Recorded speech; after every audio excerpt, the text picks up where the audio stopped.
ukHHN here with a very special friend of mine, Crazy Englishman. Obviously, we're going to be talking about Halloween Horror Nights, both Orlando and Hollywood, which Dave is a specialist in. So, first of all, just like to welcome you, Dave. Hey guys. And, okay. And right, so we'll just go off on the bat. I don't know if you've been after we did our last podcast with Horror Night Updaters. Oh yeah, big congratulations, Dave's our newest member of Horror Night Updaters. I keep forgetting because we don't really post anything on the time. But now, I don't know if you've took any notice of Dr. Jimmy's Clues. Obviously, we've been a big Hollywood fan, and it's all Orlando. But Yeah. I have I was kind of halfway through doing a video for what the release was at 11, 13, 15, and 17. He released them all in one day. Oh my lord, I missed that. I've been working. Yeah. I think he did it on Sunday or Monday. I think it might have been Monday. So it kind of threw me really, because usually you get a clue, you get X amount of time, a day or two to decipher it and go through everything. But then when you've got 3 or 4 clues in one go, you kind of get a bit stumped. Yeah. But we'll talk about the big rumor first, or the big clue. John Murdy put as a clue Indian giver. Indian giver in England, one of the things is that you give someone and take it back. Now, do you think we're both giving and taking back this year with rumored American Werewolf in London and Halloween respectively going opposite directions, or do you think you're not getting Halloween this year? I'd have to. Yeah, that sounds reasonable. I mean, way back when we got Halloween in, I believe it was 2000. It was either 2009, 2010. It was one of the most popular mazes. In fact, every night that was attended, it was the most full, and that was before we started getting Walking Dead and the park started getting more of an attraction, and it was one of the most highest rated mazes of that year. So likewise, American Werewolf was the highest rated maze of that year as well, of 2014, and for Hollywood as well, but for Orlando it was one of the highest rated maze. So it would make sense to see that we're switching back and bring both parks are bringing back the most popular mazes. And we've talked about this in the last broadcast, that it sounds like they're trying to do like a best of year. And what better way to bring Halloween back for Hollywood and American Werewolf to Orlando. So I could see that happening. Yeah, it's the strange one for me is I think that there's a difference between horror icon in the actual in it. I mean, horror. I mean, you'll probably agree as well. Is probably the most. It has genre within genre within genre in the horror industry. It's not just the same as kind of like you'll have different types of horror films, Poltergeist, Nightmare on Elm Street, etc. You have films that are iconic for the reason that it's a cult film, or you have films that are iconic because of the main character, like Nightmare on Elm Street. And I think with Halloween, it's all about Michael Myers. The films are good. Part 1's really good, and then the rest is kind of you're just watching it for Michael Myers, the same as Friday the 13th and Nightmare on Elm Street to an extent. I think that's a difference with American Werewolf coming back. I think with Halloween, if it was Halloween to come back, even though it was there last year, I would have much preferred that, because I got more of a kind of a kick out. Excuse me. Out of kind of seeing Michael Myers, you're seeing something in the flesh, and the way it's portrayed was really good. Whereas with American Werewolf in London, you're basically looking at scenes from a film. It's not like the actual main character. All right, the wolf puppets are there, but the thing for me was they were just puppets, and it was the same with. That's why I didn't like Aliens vs Predator last year. In a sense, it was the same thing. You knew it was on a wall, and it wasn't coming at you to an extent. You knew where it was. It wasn't going to follow you around. It was literally static. Yeah. So I kind of find that's why I'm not thrilled about American Werewolf in London this year coming back. I would have loved Halloween or something. And I mean, obviously we're rumoured to have Freddy versus Jason, but it's I find it a strange one. Even if it's the best of year, I think if it wouldn't have come back, Yeah. people wouldn't have even batted an eyelid, because I think people kind of, even though we say it was the best house, I think there's an old saying that, you leave people wanting more. The houses people would want back necessarily with nostalgia, people probably wasn't the best houses, but because they was back in the day, you always remember the good parts. Whereas with American Wealth in London, we haven't had time to let it kind of get to that thing where you think, you know what, I love that house back again. It's kind of, I think, might be a bit overkill. Yeah. Kind of ruin the memories people had for it, in a sense. Because I mean, if there is a rumoured 9 or 10 houses, it probably would be the last house. Probably would be the last house I went in. To be fair, because I did it. Fill those spots up with the best of, like, it's a bit of new and bit of original as well. Yeah. And to have American Werewolf in London back, and again, this is something we discussed, wouldn't really make sense because the movie isn't very open-ended. It's a very conclusive movie. Mm. So having that come back as a news just seems really redundant. It would seem too recycled. And as we've discussed, Neil, like, the only possible way they could really bring it back and still, oh, cool, as a little nostalgia as American Werewolf in London, would be to do Rip from the Silver Screens Part 2. Yeah, I agree. I mean, the only part I can think of that they could put in, but I don't think it makes sense, is the part where he's running through the woods and he's having that nightmare kind of dream thing, and then he sees himself land, but he's naked, so you're not really gonna do that. Yeah. But it's I just think with The Walking Dead coming back and American Werewolf in London, I think I've been looking at the list of houses which I believe are becoming, and kind of there's nothing that jumps out at me. I know my list isn't going to be completely right, but I've got down like The Walking Dead, Jack the Clown House, and then I've actually got a mix between Hitchcock / Freddy versus Jason, and then I do believe the one he did about the Come Look at the Freaks. I've got a feeling that is going to be American Horror Story, and if we didn't get American Horror Story, it would have been a similar house. So, and then I've also got Body Collectors, Rocky Horror Show, Legendary Truth, and then the one that's going to cause a bit of controversy for me is I'm kind of Clue 9. I don't know if you've seen Clue 9 about Ice Cream. Everyone said it was Scream, and I kind of thought, yeah, it will be. And there was Casilda's Clues. If you saw that one, the 3 pictures of 3 houses, and they all linked to Scream. And then I kind of thought, I looked at Dr. Jimmy's description in the video. It was something about even though you were abandoned, I'll never leave you again. That's what it said. And I thought, it doesn't kind of, I mean, someone's linked it to Scream. I don't know if it's Psycho Massacre Films, that saying. But I thought the houses, they all linked to Scream, but then what are the clues? The houses. So I thought the caretaker and his house that he had at Halloween Horror Nights was Scream House. So I thought it links to Scream, and the clues are houses, so Scream House. And I think has he had 3 houses already? So that's the amount of houses in the picture. Yeah. And with a clue, I mean, it might be wrong, but if it is going to be a best of year, and we're going to get Walking Dead, American Horror Story, and we're going to get if we get Freddy versus Jason, and then we get as linked Insidious, or we're going to get American Werewolf in London as well.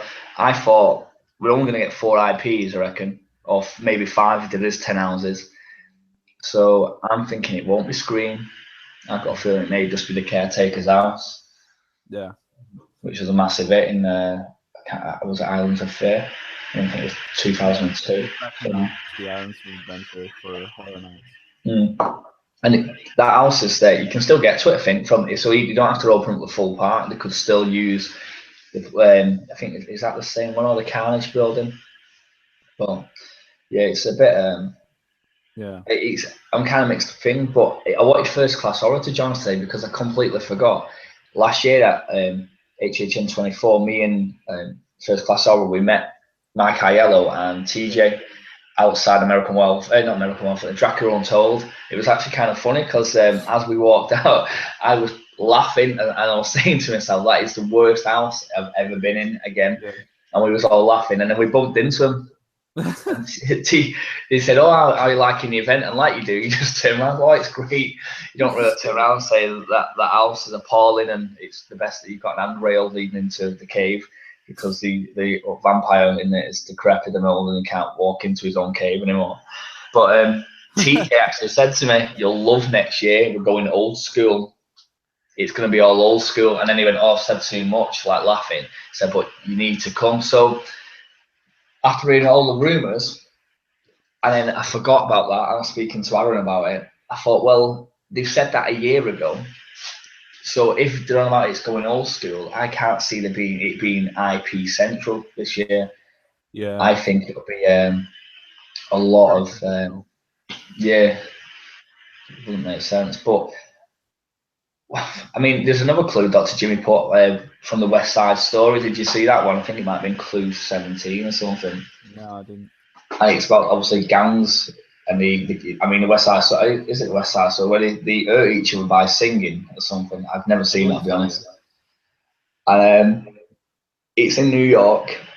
And then I thought to myself, if it is kind of the best of year, are they going to do a Purge Scare Zone again, which was rated as one of the best scare zones there's been? Really? Oh. I just thought to myself, you know, he sings about New York, and in the New York area was where the Purge Scare Zone was. Yeah. And I thought, you know, unless we have some people Jason singing takes it. Manhattan. Yeah. Oh, that'd be cool. I'd absolutely love like an iconic horror scare zone. With say, even if it wasn't going to do an house, it could do like an Usher scare zone with people from the from old horror films, etc. And you could even have the Usher there. So you could even do like a cinema screen, like it was a drive-through cinema, and they rip through the screen. So that'd be cool.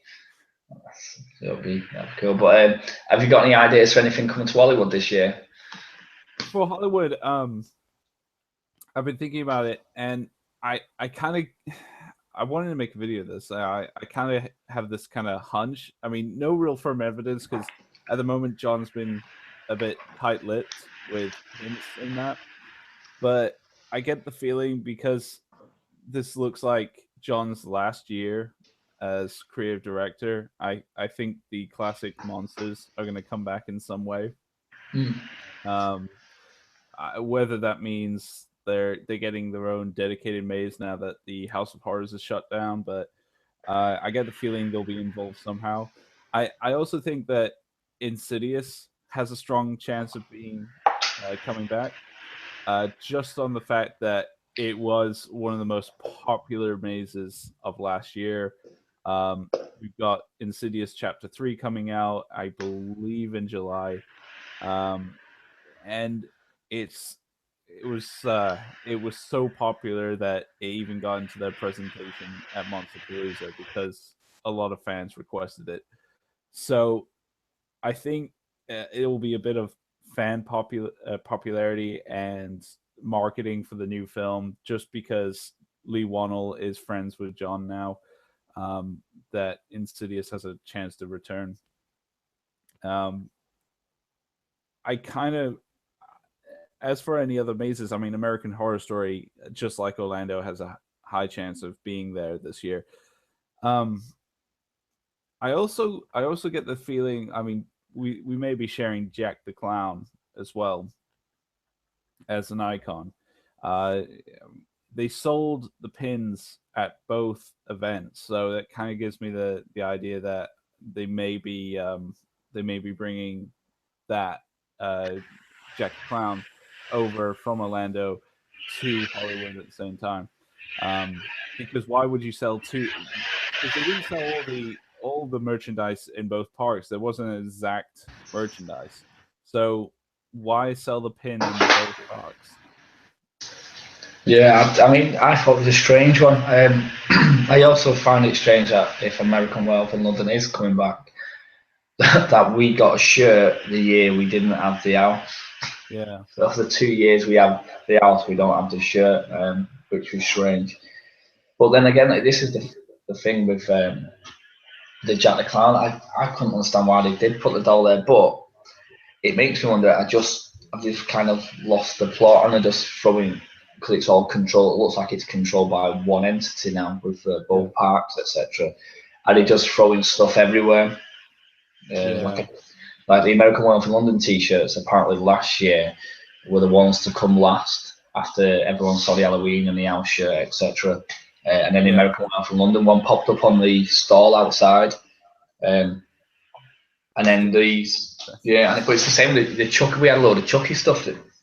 Excuse me, at You never 24, bought and Chucky either, so yeah, this is the thing. So I thought this year is Chucky coming back because I thought every year are they gonna put a little bit of merch out to see if it sells, to see if that character's still popular, and yeah.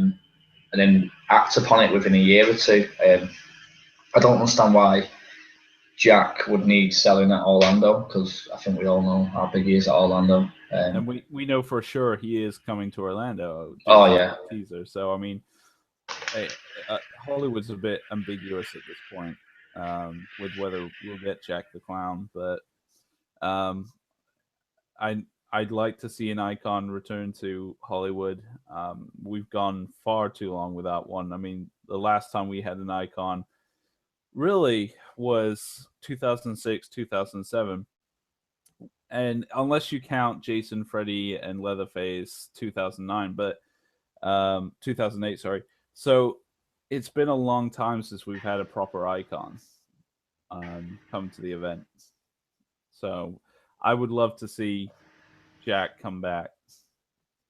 yeah, it'd be it's weird. Do you think? I mean, obviously we all know that the kind of crowds are a little bit different now. I mean, I think they kind of get into the same status because of the way. I mean, obviously Halloween Horror Nights at Orlando was a lot more old school, a lot more original. So Yeah, whereas now they're using a lot more IPs to draw in the younger people, things yeah, like Walking Dead. So it kind of makes me wonder if the with Orlando and Hollywood, are they kind of going away from the old icon thing where they think we'll just throw X amount of houses there and that sells the event itself now? And the kind of thing is, well, we can't really bother wasting time anymore to do all this setup for the event because it doesn't need it because them sort of people who enjoy it anyway will just come anyway. So we'll throw a bit of legendary truth in the park where you can scan your card, etc. for them, yeah, which is a shame. And I just think it's the way it's going. It does make me wonder when The Walking Dead finally does disappear from Horror Nights, both Hollywood and Orlando, what route the event takes. Does it start going a different route, or yeah. you know, is see? Because I just think with it's a strange thing with. I just think that is a strange kind of thing with The Walking Dead now that when it goes, there's nothing to fill the void, and I think we got used to it being, and we kind of just got to the status now. I think, oh, Walking Dead's back, but Yeah. you start running out of IPs. I mean, you'll probably agree with this. You might have a great horror film, doesn't necessarily mean it can make a great horror maze. Yeah. So I think, I mean, there's plenty of film. It's like someone said Poltergeist this year because obviously the film, but Yeah. I've seen the film when I was younger. And I don't know how you make there's things that in it that's kind of scary, but can you make? Not practical in a live Yeah, attraction. it's I had the same discussion, and I'll use this again. Is The Exorcist? Everyone wants The Exorcist to come to the event, and I was saying, well, how are they going to do it? I mean, really, the first film takes place in one locale, mainly in the bedroom, with mm, three major characters. That's it. yeah, Like, unless you have like shadow demons or something popping around the maze. I mean, there's really nothing you can do. I mean, Pazuzu is the only major antagonist of the film, with Regan on the bed with the two priests. And so there's not much you could really do in the live attraction. As much as I know a lot of people want that maze, they gotta think practically. How I mean, John, for example, has three major rules, um, which, to be fair, Exorcist does count on the third, but it one are the characters? Can you use the characters in a maze attraction? Yes, but there are 3. 2, can the sets be replicated? Yeah, you can do that, but and 3, is it popular? Let's be fair, Exorcist may be popular with a lot of us older fans. Like, we enjoy the classics and that, but to a major audience, it's kind of out of their frame of mind. Yeah. As much as we hate to admit it, Horror Nights, and like you said, Neil, is starting to cater more to the younger fans of horror. So we'll probably be getting like a lot newer films that come out. Like, I mean, not to say that newer films are bad. I mean, Insidious is a great ghost series. I love it, but they'll start looking for stuff that's, oh, this is in right now, and we should probably use it. Like The Walking Dead. Walking Dead was quite popular, and they're like, oh, we could use this. This is really good marketing for both AMC and Universal, so let's just use it. So a lot of especially a lot of kids nowadays, they're watching a lot of horror TV shows rather than movies, and we're starting to see this kind of surge of horror TV, like Hannibal, like Walking Dead, like American Horror Story. So yeah, I mean, heck, I mean, even a Supernatural maze. So Oh, about that, I would love that.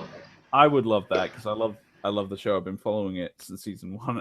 I've always said that would be my guilty pleasure as a maze would be Supernatural, because it has so many memorable characters, great creatures that can be pulled off in a maze. So It's funny you say. I've actually got that written down there. There's a lot of discussion points. Oh, really?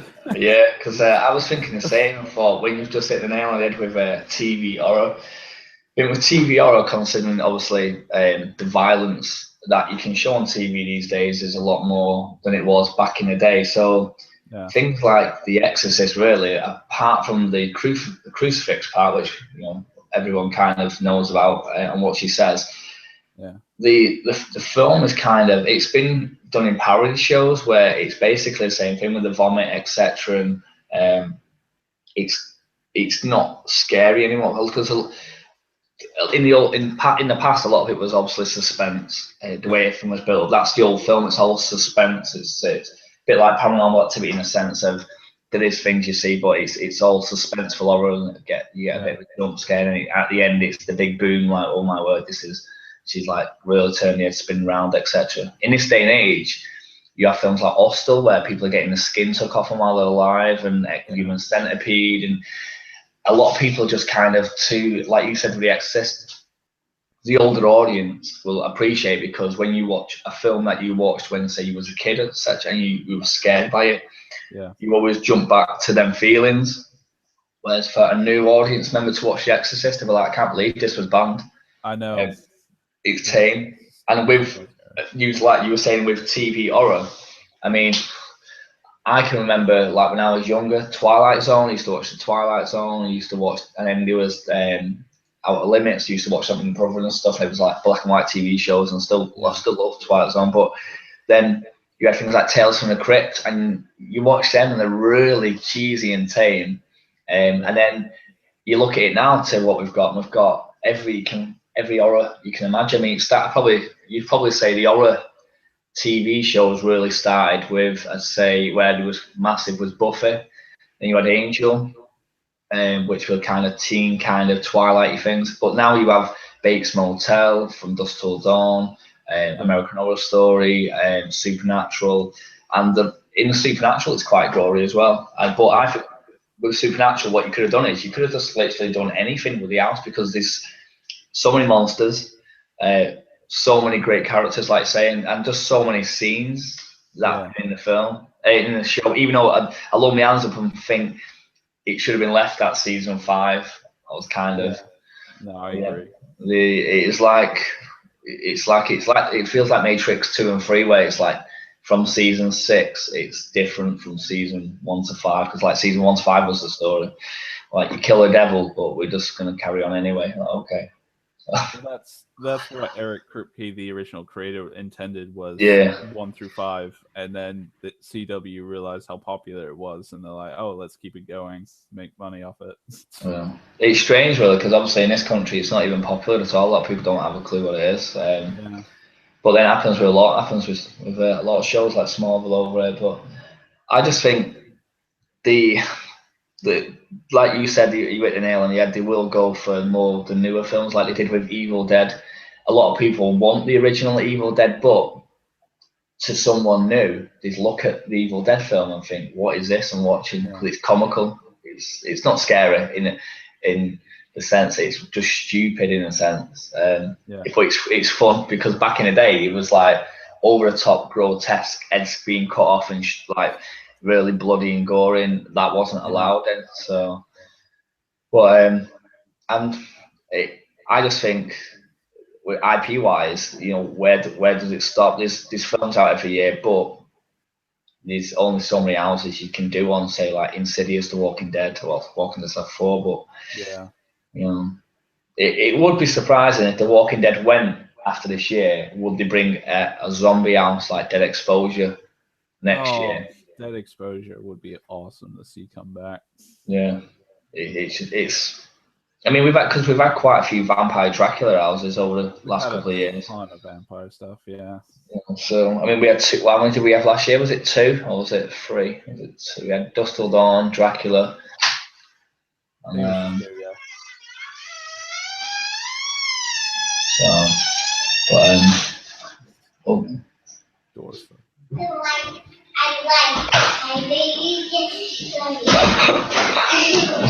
So say hello, Ida. What have you got there? My dog. All right, you got a puppet. Yeah. So say hello. Say hello.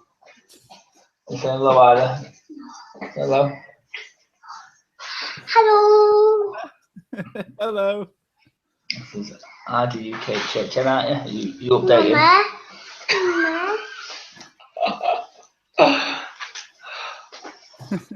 What's that? I'll take some stars.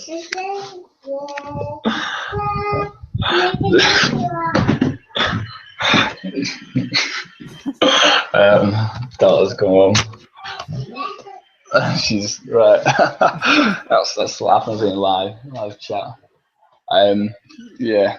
So what was I say? Yeah, I just think with the TV shows now, is this with American Horror Story coming? We had Dust Till Dawn last year. We've got The Walking Dead 4 years. Yeah.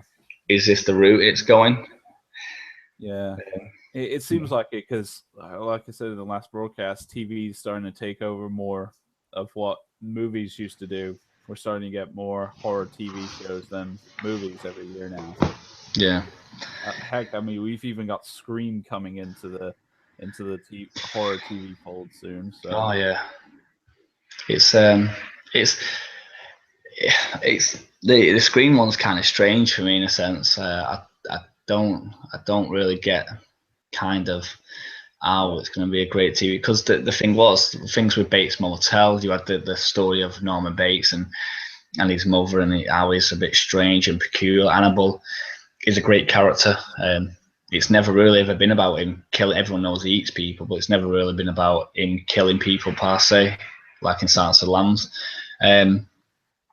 But with Scream, it was just a slasher film. Just condensed into a TV series. Yeah. Yeah, and it was just basically you had loads of films like come out, like I Know What You Did Last Summer, etc. And that's all they are. There's a basic slasher film, like a good 90-minute horror film that you can just slam on. You don't have to think too much about the story. But to do a full series on it, I just don't get it. I might be wrong. It might turn out to be good, but it's to do a maze on Scream, I think could be a bit, because it doesn't have the presence of Halloween, and that's basically what it is. It's just a fast Michael Myers in a sense, like a guy in a mask.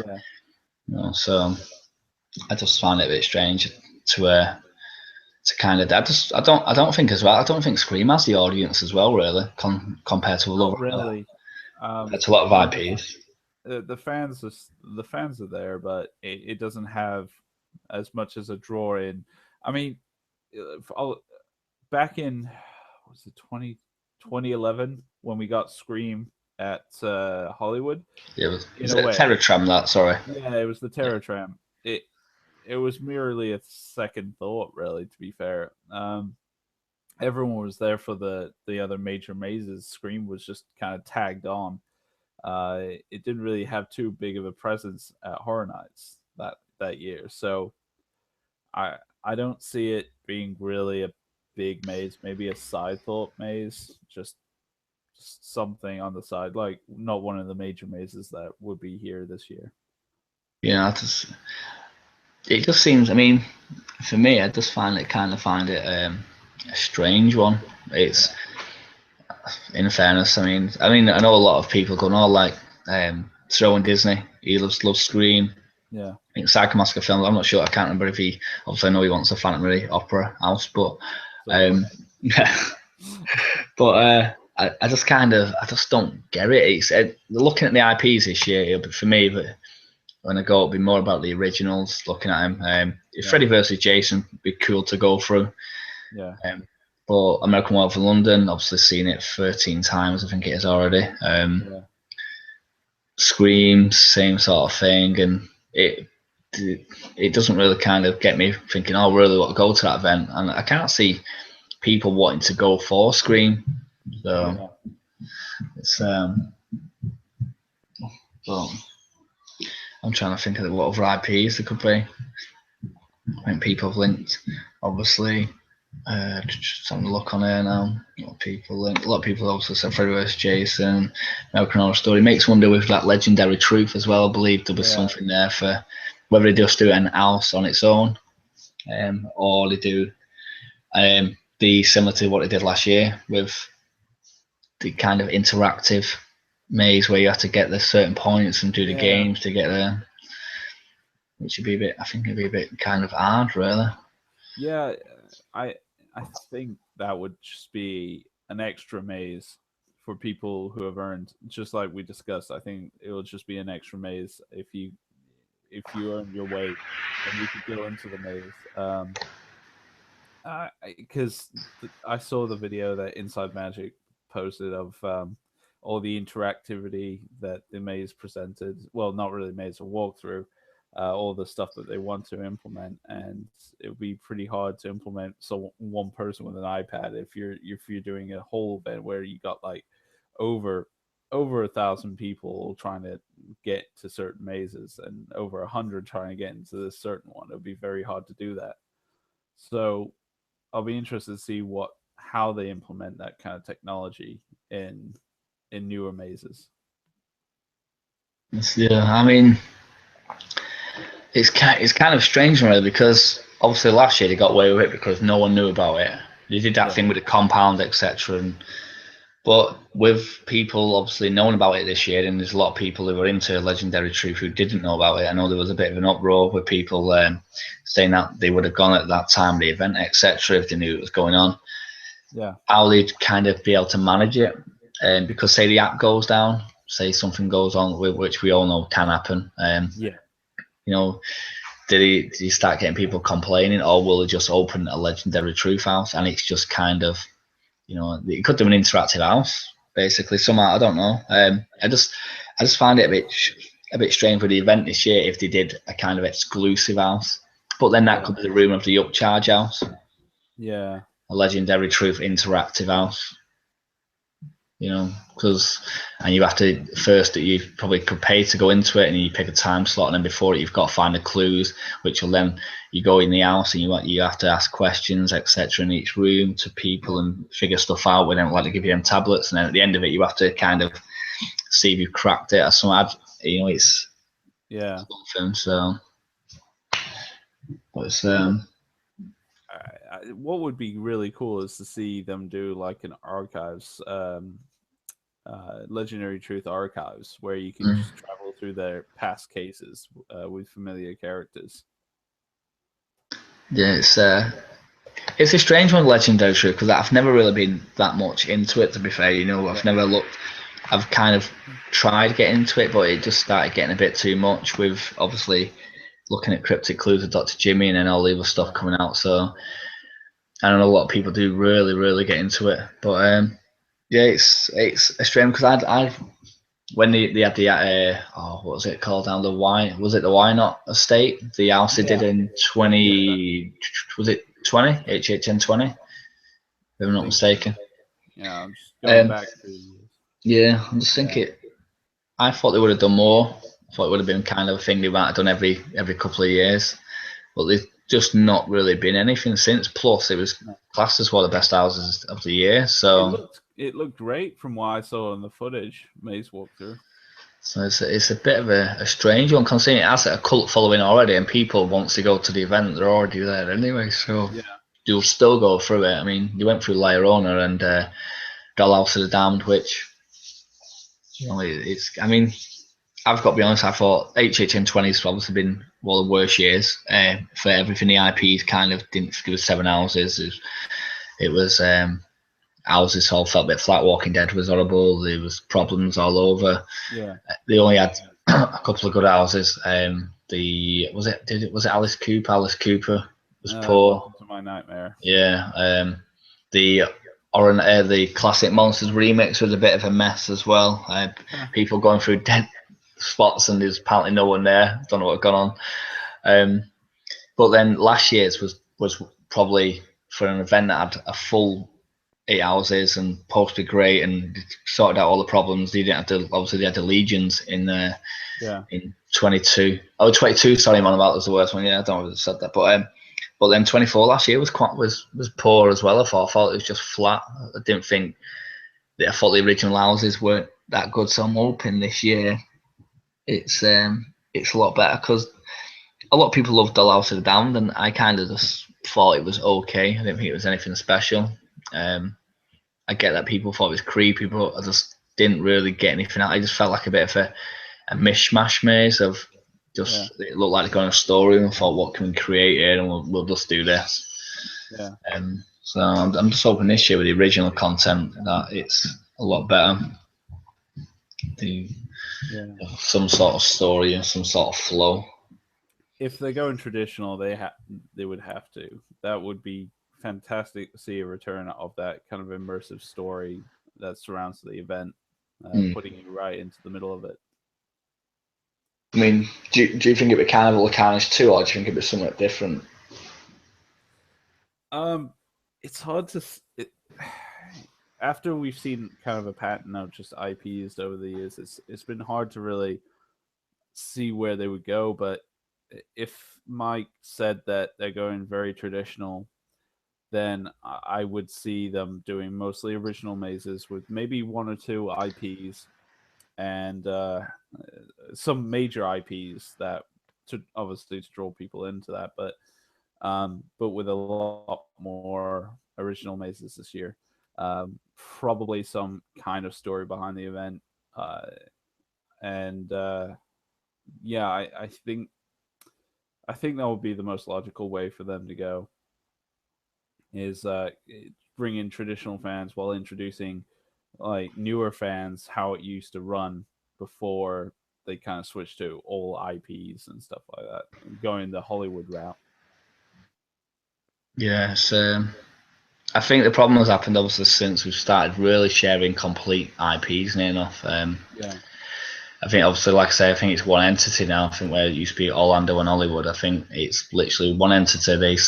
And when I was on the tour last year, or the year before, it was the year before, the woman actually said to me now, basically the way it's gone is Hollywood go in for the IP, and then once they get the rights, we can use it as well, she said. So depending on what Hollywood get, they then pick and choose that. So I think a lot of times they've just basically just done that. It's a lot easier than pay for 2 licenses. I think Comcast have said, all right, well, there's certain things we might do one house different, but basically the majority now is going to be the same. And that makes me think with The Walking Dead, because I think it makes me wonder, is it a big Hollywood thing where because everyone obviously the crowd reaction is completely different. Orlando people are kicking off about it coming back, and they have done since it come back twice. Whereas with Hollywood, they seem to embrace it. So Yeah. yeah, and I should imagine that it is kind of for how much they pay for the license or whatever it works. It's not going to be cheap. So they're just saying, well, get our money's worth. Yeah. You know, it's so I think like we said this year, I think whatever IPs they have, they'll be literally the same. And it makes me wonder if that's why Halloween and American Werewolf in London are swinging back, because while they've still got the license, they might as well use them. Yeah. I know probably John wouldn't mind bringing back Halloween to Universal Hollywood. And I know he's talked about it, whether he does it or not, because I know the movie comes out this year, but you've got Trick or Treat 2 coming out this year.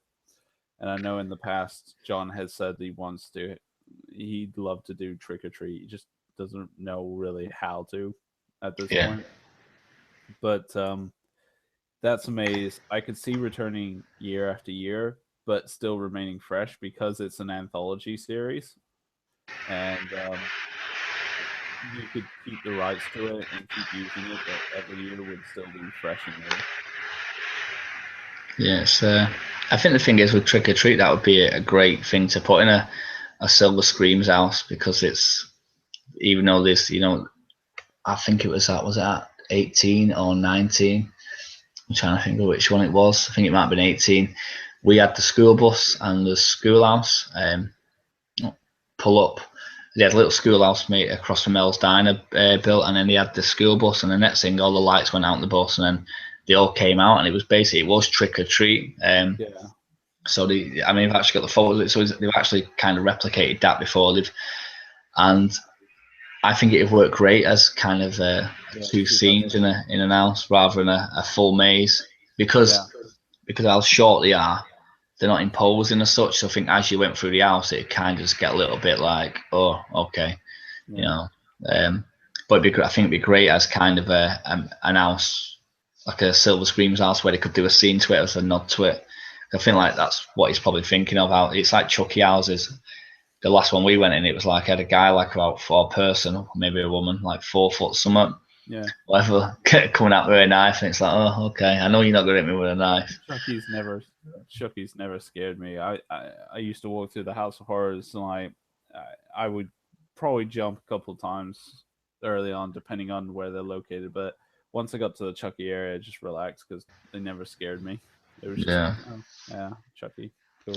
It's a bit of a strange one, let's say. But I mean, so what do you think Hollywood will get this year then?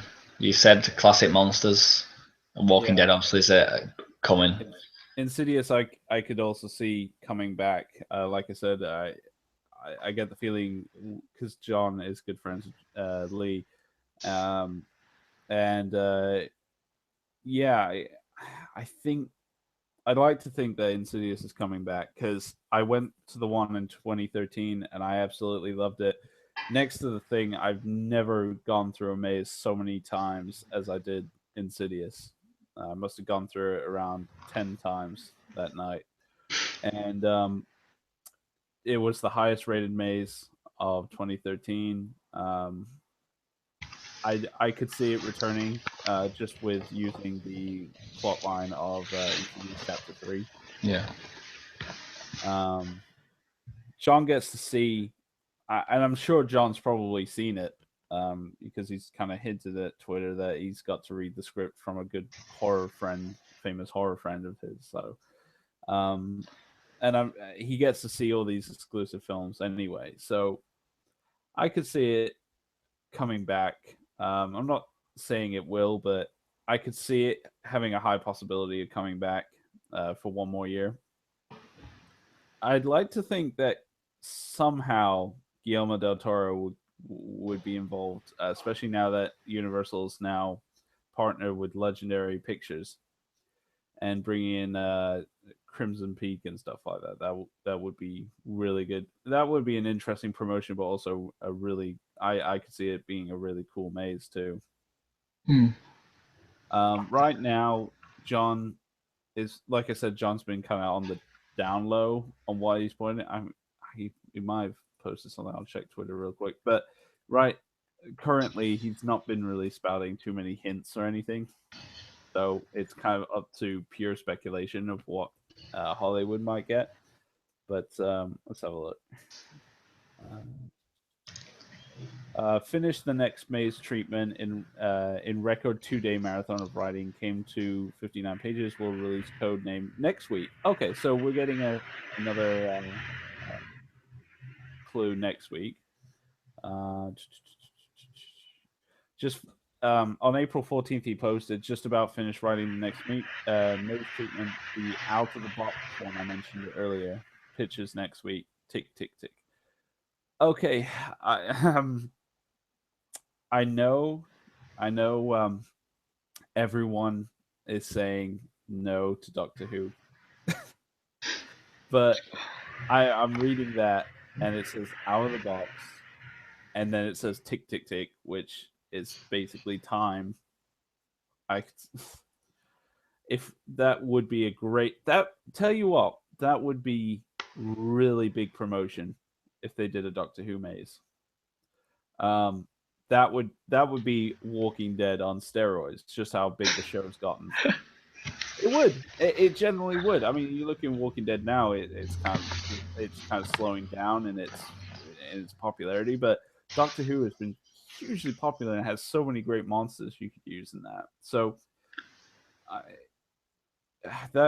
I know everyone's saying no to that, but who knows? That could be a possibility. The only thing is with Doctor Who, what makes me wonder is the licensing with BBC. Yeah, with obviously, they're pretty stingy on licensing. Yeah, I mean, obviously in the UK we have the TV license, so would they be able to would they be able to sell kind of the rights to their show? But if it's under BBC America, then it's different, isn't it? So it's you can tell they want it though. I can tell definitely both parks want a Doctor Who maze. Whether or not they can make it happen, I think is the big if. It's not if they'd want it. Yeah, I mean, Mike Aiello back in the American Werewolf in London maze put a TARDIS. Yeah. He even said that was the TARDIS as a little nod, because Mike's a huge fan of Doctor Who. Hell, we've even had one of its creatures in previous mazes. We had the Weeping Angel. In the cemetery. Yeah, in Winter's Night. Yeah, and so it's not out of the realm of possibility that they could do Doctor Who. I know everyone keeps saying no, it's just not possible. But I'm very open-minded regarding that, because you've got creepy creatures. You've got the Weeping Angels. You've got the Silence. You've got the Daleks, obviously, Cybermen especially, but there's so many creepy stuff that you could. The Mummy in the newest series of episodes, so yeah, I could see it being a possible. The living dolls in as well. Yeah. I mean, I'm very open-minded regarding Doctor Who, and I think how much Mike Aiello would love to have it. It wouldn't be surprising if it becomes a major maze, like one of the ones that they spend the most budget on. Oh yeah, to get the rights. And if that's the case, then that could, if Universal gets the rights, what's to say Hollywood doesn't get the rights to that? Because as we discussed, they share the rights to a lot of their attractions. So with Doctor Who, there's definitely a possibility there. It's not completely out of the realm of possibility. Now, whether the BBC decides to lend out the rights for them to use it is still debatable. But no, I think that it's within the realm of possibility of them doing it. I know Stephen Moffat he's already said it, he's just like, Doctor Who's great for scaring kids and that. Well, it scared a lot of adults as well with some of its creatures. So I could see it as a possibility. Yeah, it's definitely not without the realm of possibility there. Another TV show. I know. Well, yeah, there you go. But like we said, I mean, that seems to be the direction horror nights kind of going nowadays with its IPs as TV shows. I just think the thing is as well with TV shows is it's with the way piracy's gone these days, is that it's the safest money, because obviously you get it from people viewing the show. rather than someone having to actually go out and pay for the ticket to go and watch a film. So, and it's, I mean, you only have to look at kind of how it's all settled down with The Conjuring. I mean, how many people did watch The Conjuring House? And as soon as Annabelle come out, it's like it's kind of killed that series in a sense because it was so poorly received. Annabelle was terrible. Yeah, they missed a trick with that one. No, I really don't know what it was thinking of it, to be fair. But because to be fair, people watch The Conjuring.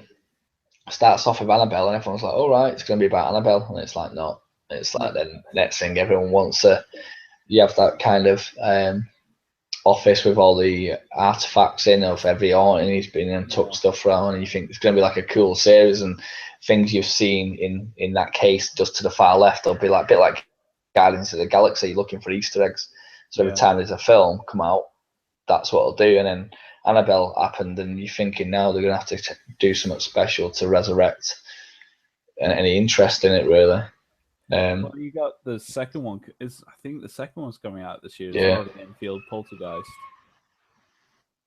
That's it. You know what's strange? Is that what the TV show is about as well? That is it on over here? Is it Sky Living? The Enfield Hauntings. It's on a 3-part series, isn't it? 3-part show. Sure. I'm not sure, to be fair. I just know that that's the title of The Conjuring 2, and they're covering the famous Enfield Poltergeist case. So yeah, I think I'll Google it now. So look, I've seen a billboard. I'll have to check that out. Yeah, it's Sky.com TV show. I think it might be on this week actually. Oh, we'll check. Got this week off. I'll have to check. Yeah, the history of the of haunting. About the show. What's the trailer? Oh right, it doesn't actually say the day, but yeah, it's on Sky Living. Yeah. Which, you know what makes me wonder, I've never really looked, with Dr. Jimmy's clues, every single clue seems to have a British kind of hint to it. Oh, sorry. Yeah. So that'd be cool. I mean, I'd dig a Doctor Who house. I think it'd be cool. It's just like I'm not a fan whatsoever. I'm not a fan of Doctor Who. It's the thing is as well, for people, what a lot of people need to get away from is when they don't like, say, a film or something, they think, oh, I'm not good, it's going to be rubbish. But what they need to realise is, I mean, I like Child's Play, but I didn't like The Maze. I like Friday the 13th, but I didn't like The Maze. You know, so, and then yet these things like where I've gone through, and the Maze was quite good. Texas Chainsaw Massacre, I went for The Maze, I loved it, but the film, to me, it's just okay, especially the new one. So I just think people need to look at what you could actually do with a property rather than what the actual property is. Yeah. You know, I mean, people are calling for Paranormal Activity, for goodness sake, and I'm thinking, oh, what we're going to have, just a drawer pulling out on its own as we walk through a room. I know, that does. It's slowly opening. You don't see anything. Yeah, it was the wind. Yeah, we have someone stood over a bed staring at someone for 12 hours.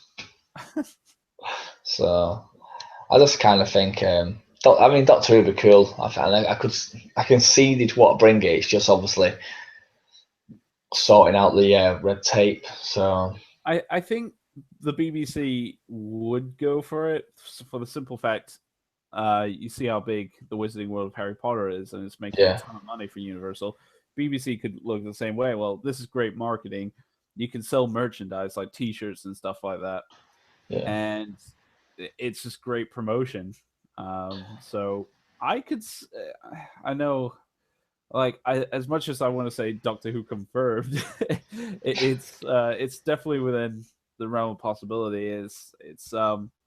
I just think people shouldn't dismiss it as soon as like they hear the word Doctor Who, because it definitely has a lot of potential to it. There's a lot of, like we said, there's a lot of great monsters in that show that you could do. And the great thing is, it takes place over different time periods. Thus, you have different sets. You could do start with a Victorian, like enter the TARDIS, and then exit the other side, and you're in Victorian London, like, and then so on and so forth. You could move Yeah. to the future, so and have different creatures placed around the different areas. So I mean, yeah, there's a lot of potential to that IP, but it's up to whether the BBC is willing to lend out that idea, like that they're willing to just let the Universal borrow the rights to it for a time. I mean, if it could do it. It could do it now. It would be if anything, I think it'd only raise like people who think I've never seen Doctor Who. I'll watch this because it's Yeah, it's actually quite a fun maze. But I just think it's because they sell Doctor Who stuff in the Terminator Terminator 2 3D shop.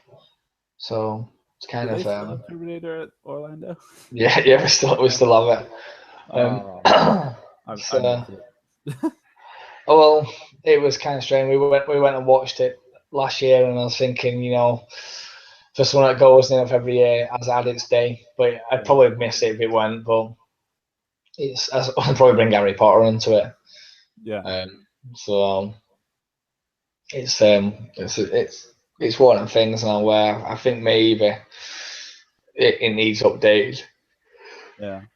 Well, that's what me and my dad was saying. It was just Terminator didn't need to get removed. It just needs an update. I Yeah. mean, there was rumors for a time that it would be Salvation at some point. Which should be Based on cool, something. yeah. I think because the Terminator as a franchise is a cool franchise. Yeah. A lot of people still love the Terminator franchise, but I mean, I don't know how much it costs to do a new little movie, etc. And I don't know what the rights are. Does it consist of it's that and that only? Like if they do go to change it, they have to buy new rights. Yeah. For this all that, but yeah, it's just I mean, it's dated now. It's like really kind of but it's Arnie as well. Arnie's a big pull, but it's like Shrek. Shrek needs sorting out at Orlando as well. But Yeah. this is the other thing I was thinking of. HHN 25. I'd love if they had the horror makeup show open, Oh but yeah. more of I don't know, like kind of an adult orientated one, or because the other. I mean, I don't know if you've heard this rumor. The horror makeup show was rumored to go to. This is in the daytime. AMC's The Walking Dead horror makeup show. Yeah. That would be really cool. Just make one of the audience members. A great tie-in to if the maze does come back. Yeah. But that rumor for the Walking Dead horror makeup show was just basically to take over the Universal Monsters horror makeup show. So that's what it'd be called every single day. And I was Yeah. like thinking, oh, it's just Hey, Barrel Bob's joined us. hey, that's cool. I didn't even know we had a chat at the side. Surprise podcast. Oh yeah, I forgot we didn't even advertise it. But Yeah. I just think yeah, I'd love the horror makeup show. I love the Universal Monsters. Yeah. They could change the end of it with that like Scooby-Doo on steroids werewolf thing. That'd be good. But yeah, I think with it being 25 years, I'd love little nostalgia things like the horror makeup show to go and watch it on Halloween Horror Nights night would be like a kind of a great nod to horror. I love the show because obviously I love horror. And I think that's what it needs to be. It needs to go back to the roots as if to say like a thank you to say, you know what, we wouldn't have been here for this. Bit like you were saying with classic monsters, you need to give a nod to like because obviously we wouldn't neither event would be there if it wasn't for the Universal Monsters. Yeah. Obviously, Those same in the films, studio. essentially. Yeah, So for all people call them and stuff and say not scary, I think it'd be a great nod. Yeah. I mean, those characters used to frighten me. Like, there was a few major characters in the House of Horrors that used to just make me jump every time I went in. First one was Phantom of the Opera because he just blended in with the background, like just it was hidden in the wall, and it was the unmasked version. It's just terrifying. And then later on, just the Wolfman was really erratic and would almost jump over the rail trying to claw at you. It made jumped so many times. I would love to go through there. Oh, so I would love to see the classic monsters get, if, like I said, if this is John's final year, and especially how much he loves the classic monsters. I mean, one look at his attic, you can see that. But I think it would be a great kind of send off with the classic horror monsters, and especially for the anniversary. Oh yeah, definitely. I mean, it's I think it was a shame. It's obviously going for the what do I call it? I mean, what is it going for? Anything in particular? Did they take it down as Harry Potter going there, or No, oh, no. From what I've heard, it's going to be like just more shops and stuff. oh, that's Which kind of I know there's a few people that are like, oh yay, it's gone. But to be fair, I didn't mind it. It was a nice little attraction. It only took 10 minutes. It wasn't even a 10-minute wait just to go in. Like if all the mazes, all the rides, sorry, were really busy, or hell, even the mazes during Horror Nights, you could just pop in the House of Horrors. Only 10-minute wait. oh yeah, that's. So. I mean,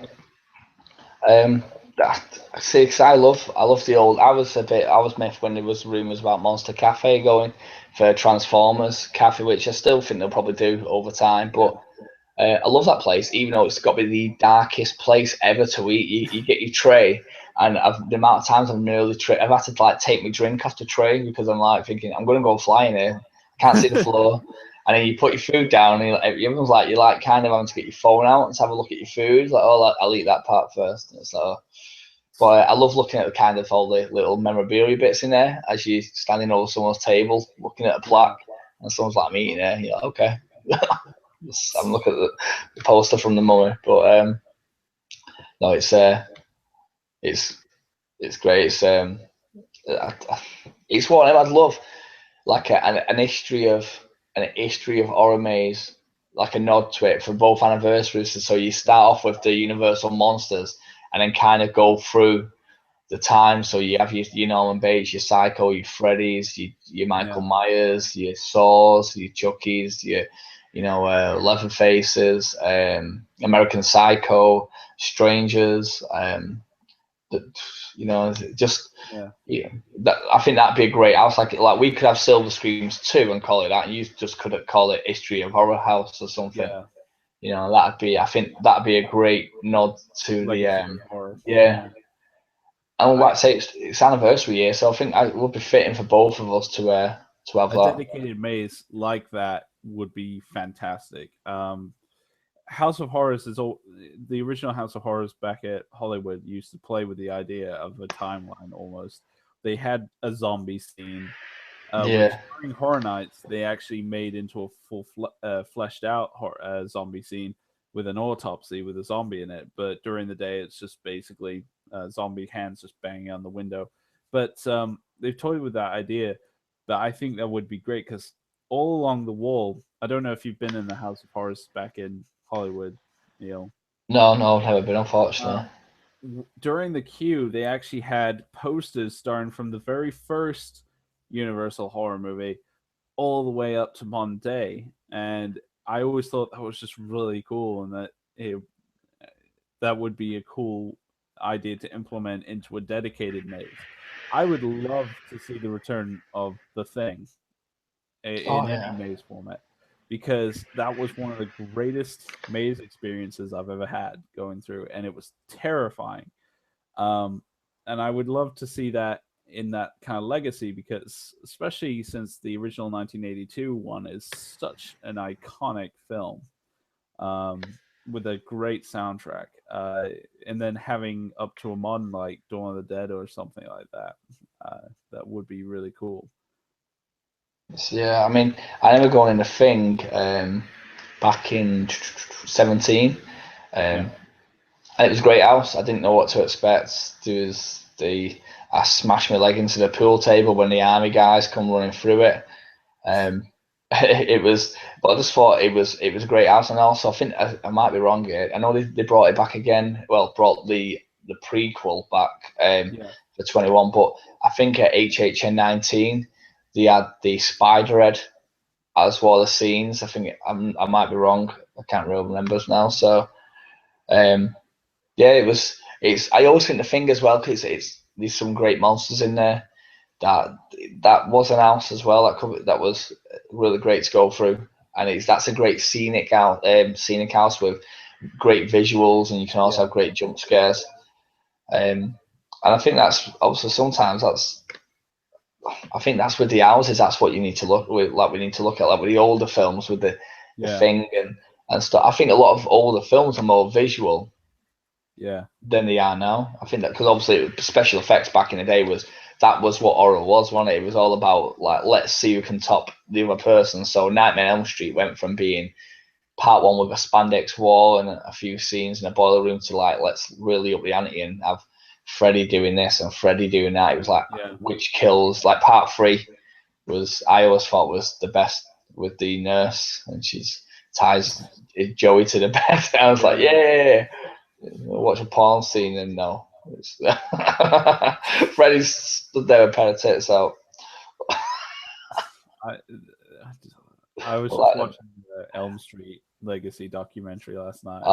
It's cool. They just thought it was weird, so they cut it. Like they cut the bit where they just had the Freddy head on the woman. It's it was it's common. I mean, there's some great scenes in Freddy, and then I watched the films not long ago. I think I watched them up to number 4. And I watched part 4, and in the first like line of the film is the guy. What's he called now? The black guy. He's got the most comical name ever. Keegan or something like that. I'm gonna have to look it up in a second. And he goes Kruger, pussy, and you're like, and he gets killed after he's in part 3, and that's it. And he gets killed after like 30 seconds. Something like, oh well, you know. I think the actor actually talked about that just in the documentary. He's just like, I survived part 3, and then suddenly I'm in part 4, and I just get killed off.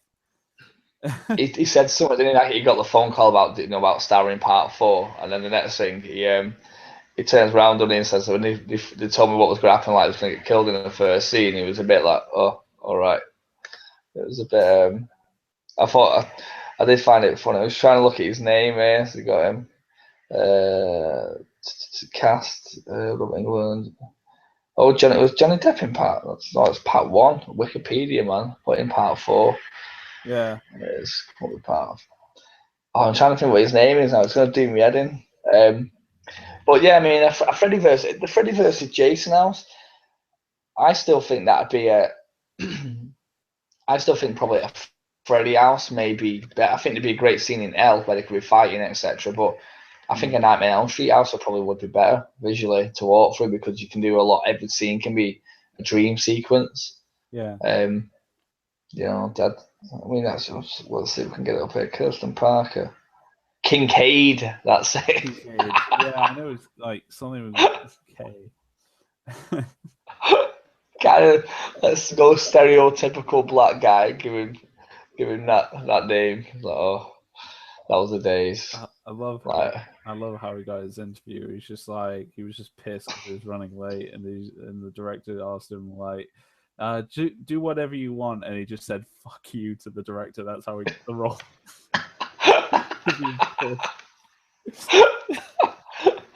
I think the thing is as well. What I love with Nightmare on Elm Street is not only do you kind of like love Freddy, which is kind of strange because all right, we know after like part 1 and 2 that they kind of try and just get away from the fact that he's a paedophile.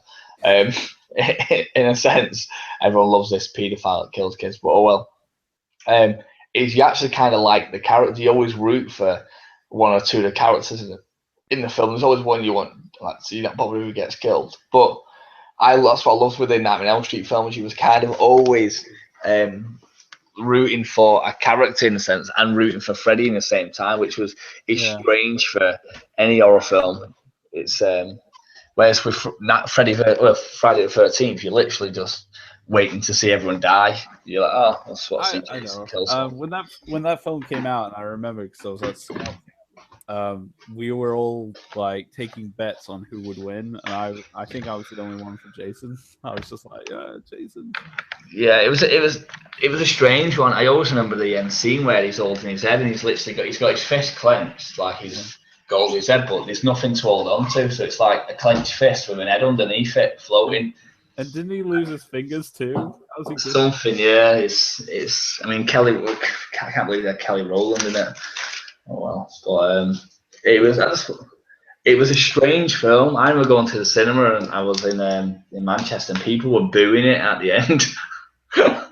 It was the first time I've seen sort of any audience participation in England, because we obviously they're all kind of just reserved and you don't really say it. Not like when I've seen films in America and like people are cheering. But it just reminded me actually. Another film that would make a decent maze, I believe, would be Quarantine.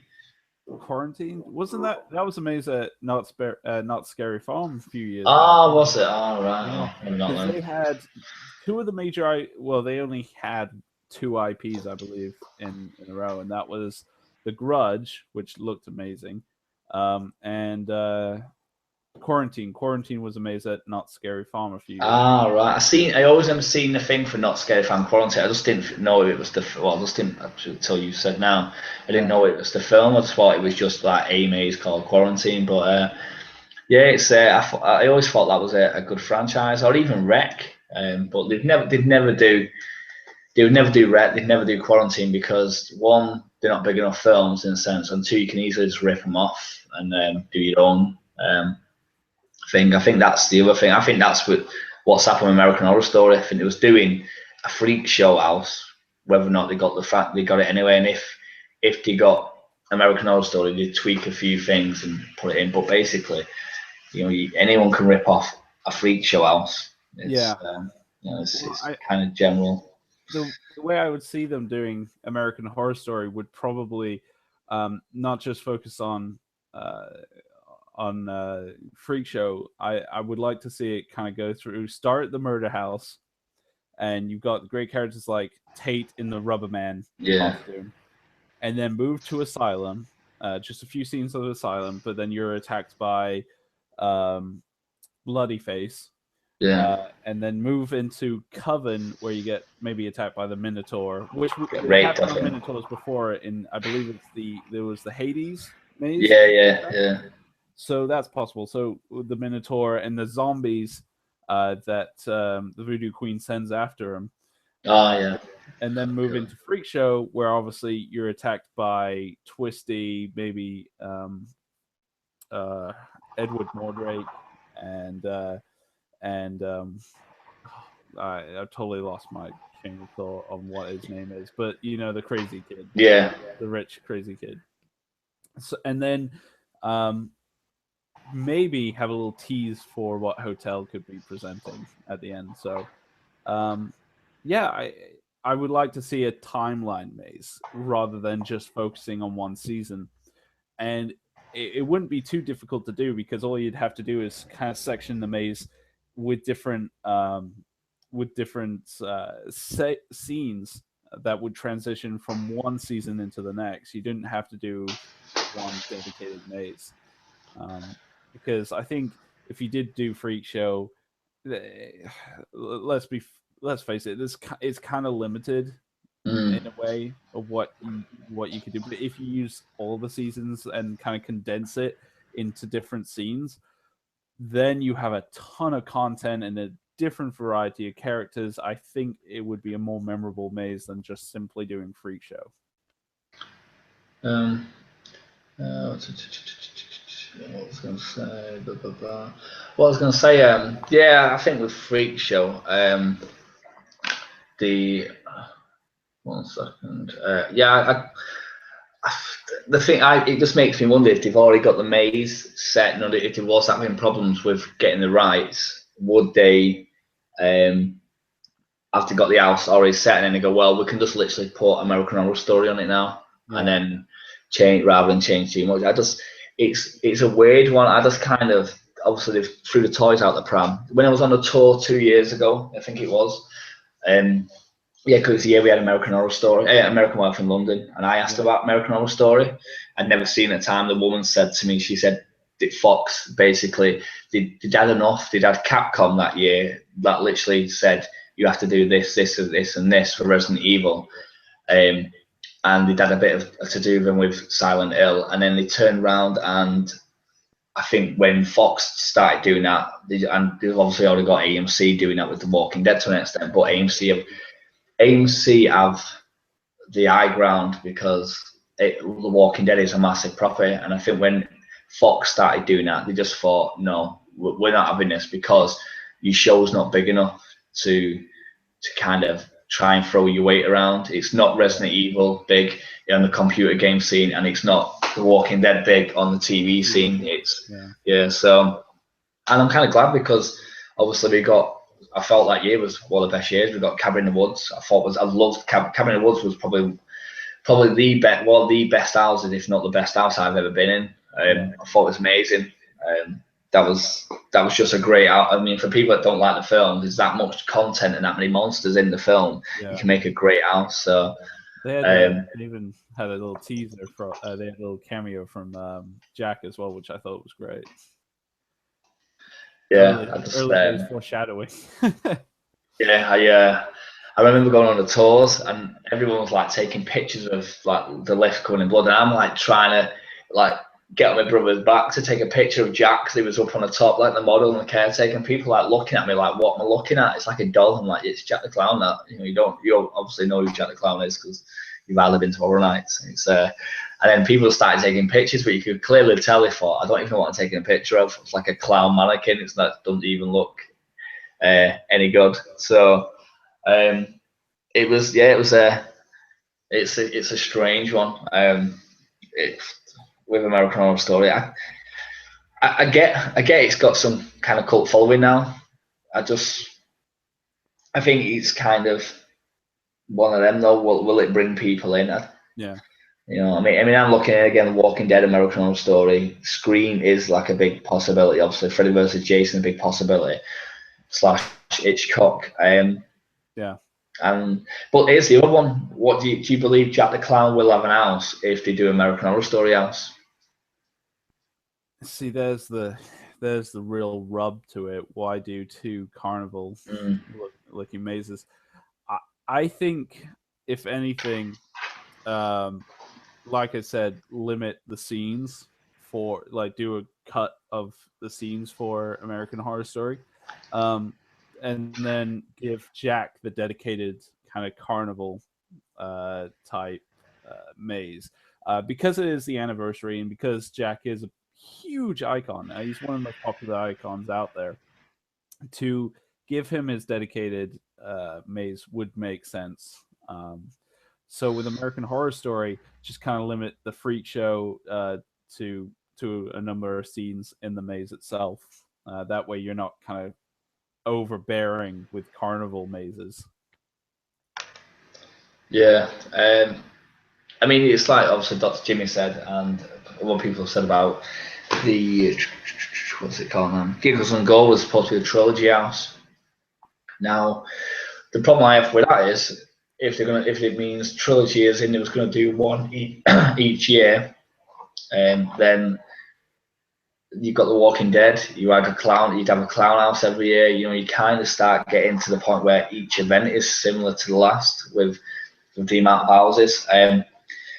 I just think it was like Urban Legends. I mean, you had La Llorona, and I know you didn't call it Urban Legends, did you, in Hollywood? No, it was just we had La Llorona, Village of the Damned, and then we had a sequel house, which was named something completely different. And then it was Orlando that introduced the whole urban legend aspect to it, which is why I thought for the next year that they would bring in maybe El Kukui as the next urban legend because of how popular La Llorona was. It wasn't one of the highest rated mazes, but it definitely was a popular one. Yeah. And to be fair, I thought it was better than ours, even though I really enjoyed ours. The Orlando one looked fantastic. It really did. I think your scene looked better than ours, though.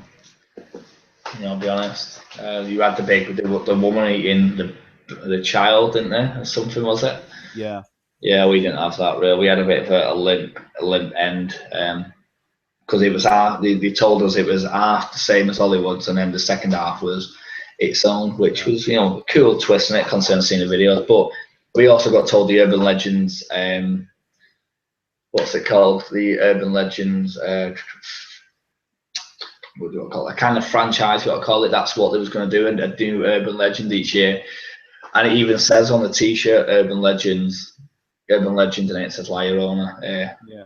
But obviously last year they just didn't bother, which I thought was strange because I thought Roanoke they could have tied into which could have been an urban legend that they all ate each, but it kind of was. So. Easily tied in with urban legends. So I'm not sure why.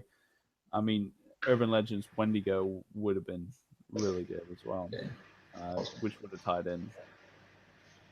So it's with El Kukui, I think because it was not as popular. I mean, I went through that maze twice. First time was really disappointing. You know, like how you had the handrail for Dracula Untold. Yeah, we had the black corridor of nothing. Joking. What was it? Just a nothing with nothing in it. It's just dark. We got from one scene, and then it was just a black corridor, and we were expecting something to come outside. Nope. Not even wind, not even like little strings. It was just a corridor to the next scene. And it was not a short corridor either. And it wasn't until later that I took a survey, and I even commented on that, and I don't know whether they took this into account, but later when I went a few weeks after, you know how in the mazes they have security people, the employees in black cloaks where they're trying to direct you. They put an El Kukui in that, dressed as an employee, and it's just poetic justice because I complained about it, that I thought, oh, it's an employee. They're directing us down the corridor. Oh, great! Well, at least there's an employee in here. And then he got really close to my face, and he lifted the flashlight, and it was an El Kukui, and it made me jump so fucking bad, so bad. And then he followed me, and he got me again. I'm like, how did you even do that? Twice in a row. And that's cool. That's off. But I'm glad that they did that. But it just wasn't. I know John had grand plans for El Kukui. There was supposed to be this giant fat El Kukui at the end of the maze, giant puppet one with all these children's faces pressing out of the belly, which was really disturbing. And you can look at the concept art. I believe it's still on his Facebook page, but they couldn't do it because of budget reasons. So the maze kind of ended up being really lackluster. I mean, that's not to say it had promise. It was a really cool story. There were some cool scenes in it, but it's just a letdown. So I think that's one of the reasons Orlando didn't end up bringing that to their urban legends or doing another urban legends, because I think La Llorona was super popular, but El Kukui it kind of was lackluster. It's how did it work with the voiceover? Was it him? You could hear him talking in each room, or? Sorry, Barrel Bob just put, speaking of El Kukui. Oh yeah, see that, yeah. Nicolas Cage house. That would be amazing. Oh, as long as he doesn't start doing his scene out of Wicker Man where he's screaming, he's the most overacting ever in that film. So, CGI bees. It's like, oh no, oh, well. But yeah, it's a strange. I mean, I was, when I seen it at first, I thought the concept, I mean, of El Kukui looked really good. He visually it looked great. I thought that'd be a great house, and then just kept hitting some really bad things. But then again, I still don't think it could ever have been as bad as Dracula Untold or Resident Evil. I mean, I saw Dracula Untold. I saw the walkthrough. I believe Tim Tracker put some. I know I watched this Inside the Magic's walkthrough of Dracula Untold, and I just ended up being like, yeah, this is El Kukui was a little better than that. I mean, as disappointing as it was, you guys got the short end of the stick with Dracula. But yeah, I do want to see. I do want to see at least Hollywood kind of match what they did with La Llorona and do some really cool original concepts, or at least bringing some really cool old stories, old horror ghost stories I used to tell around the campfire, and bring them into a maze. because I think that really brings a variety to Hollywood. Mm.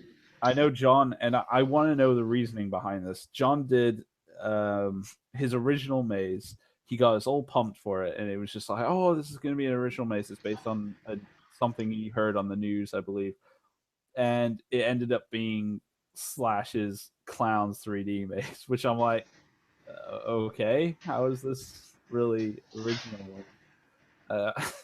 I want to know what that news article he read now, so maybe it'll make more sense. But I'd love to see more kind of original concepts brought to Hollywood on a par where I mean, I'm not saying get rid of IPs, but at least balance it out with some really cool variety mazes. Because I always felt that if I'm going into an IP maze, I know what to expect.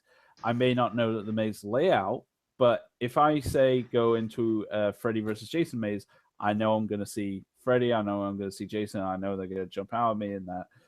But if I go into a maze I know nothing about, like Lala Runner, and I don't know what to expect, I'm going to be on my toes, just not expecting what's to come.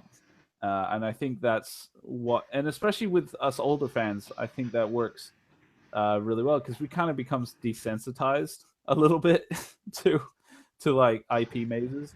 But to have an original maze where it doesn't, you don't know what's to come, you don't know really what characters are going to be, I think is a lot more terrifying. And I think that's what Hollywood really needs to bring is more of a scare factor in regards to an original maze.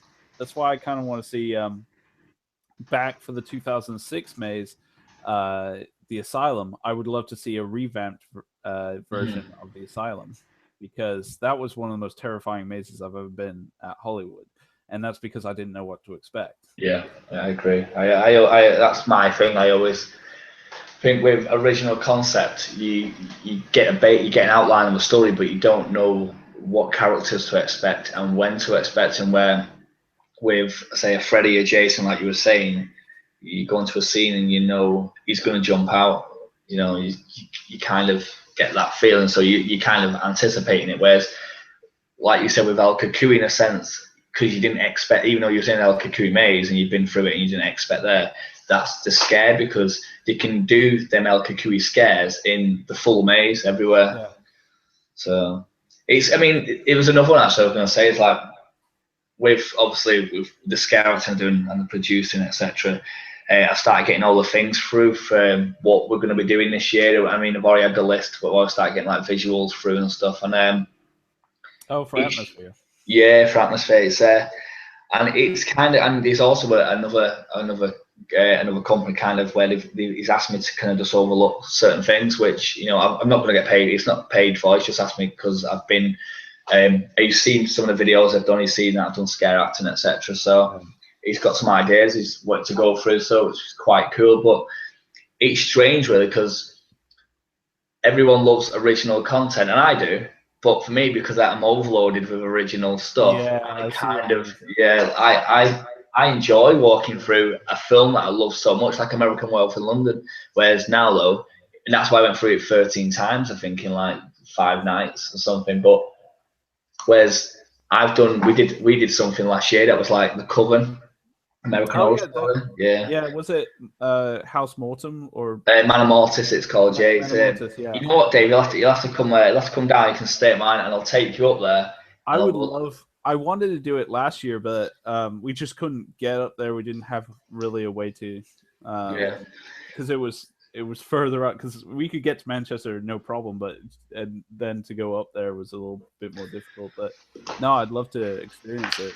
Yeah, I mean, even if you come up, what I'll do is I'll sort out. So if you come up to mine, you can either stay at mine, and then I'll take you through a lights-on tour of the house, and you can. That would be amazing.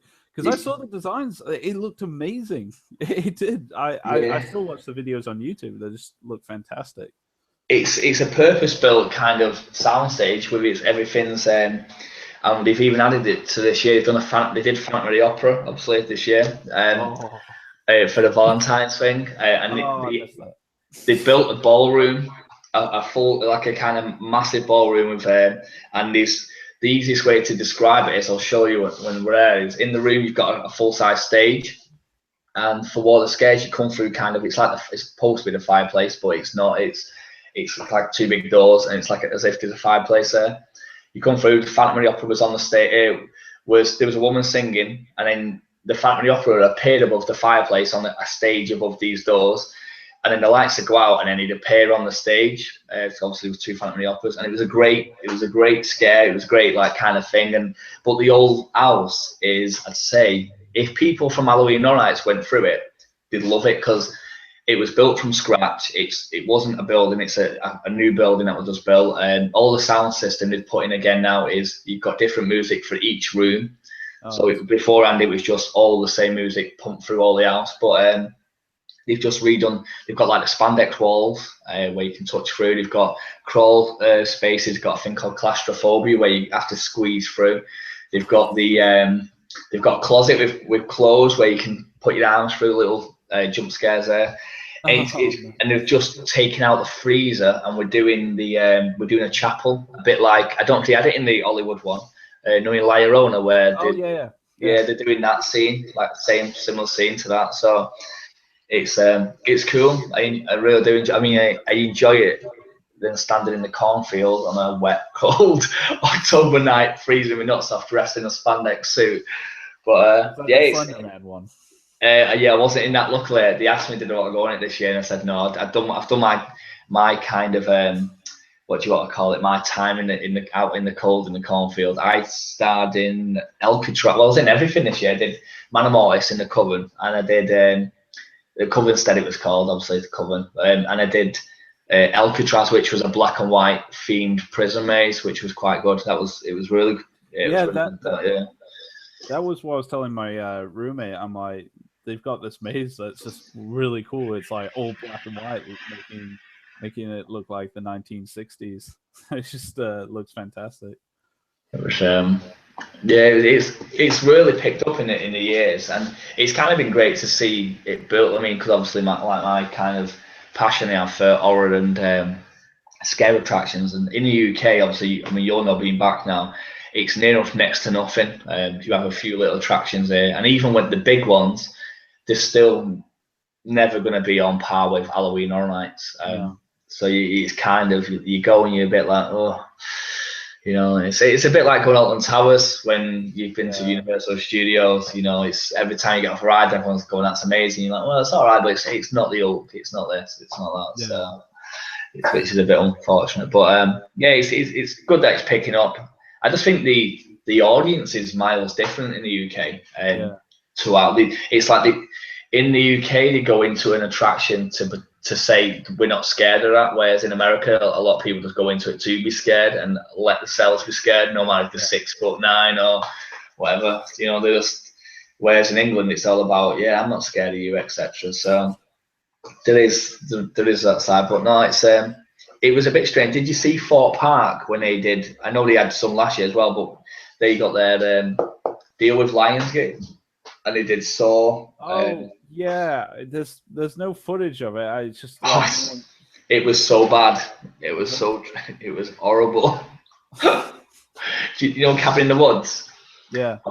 I went to. They had a special preview night, and it was a day before. I think it was a day before I was going to Orlando.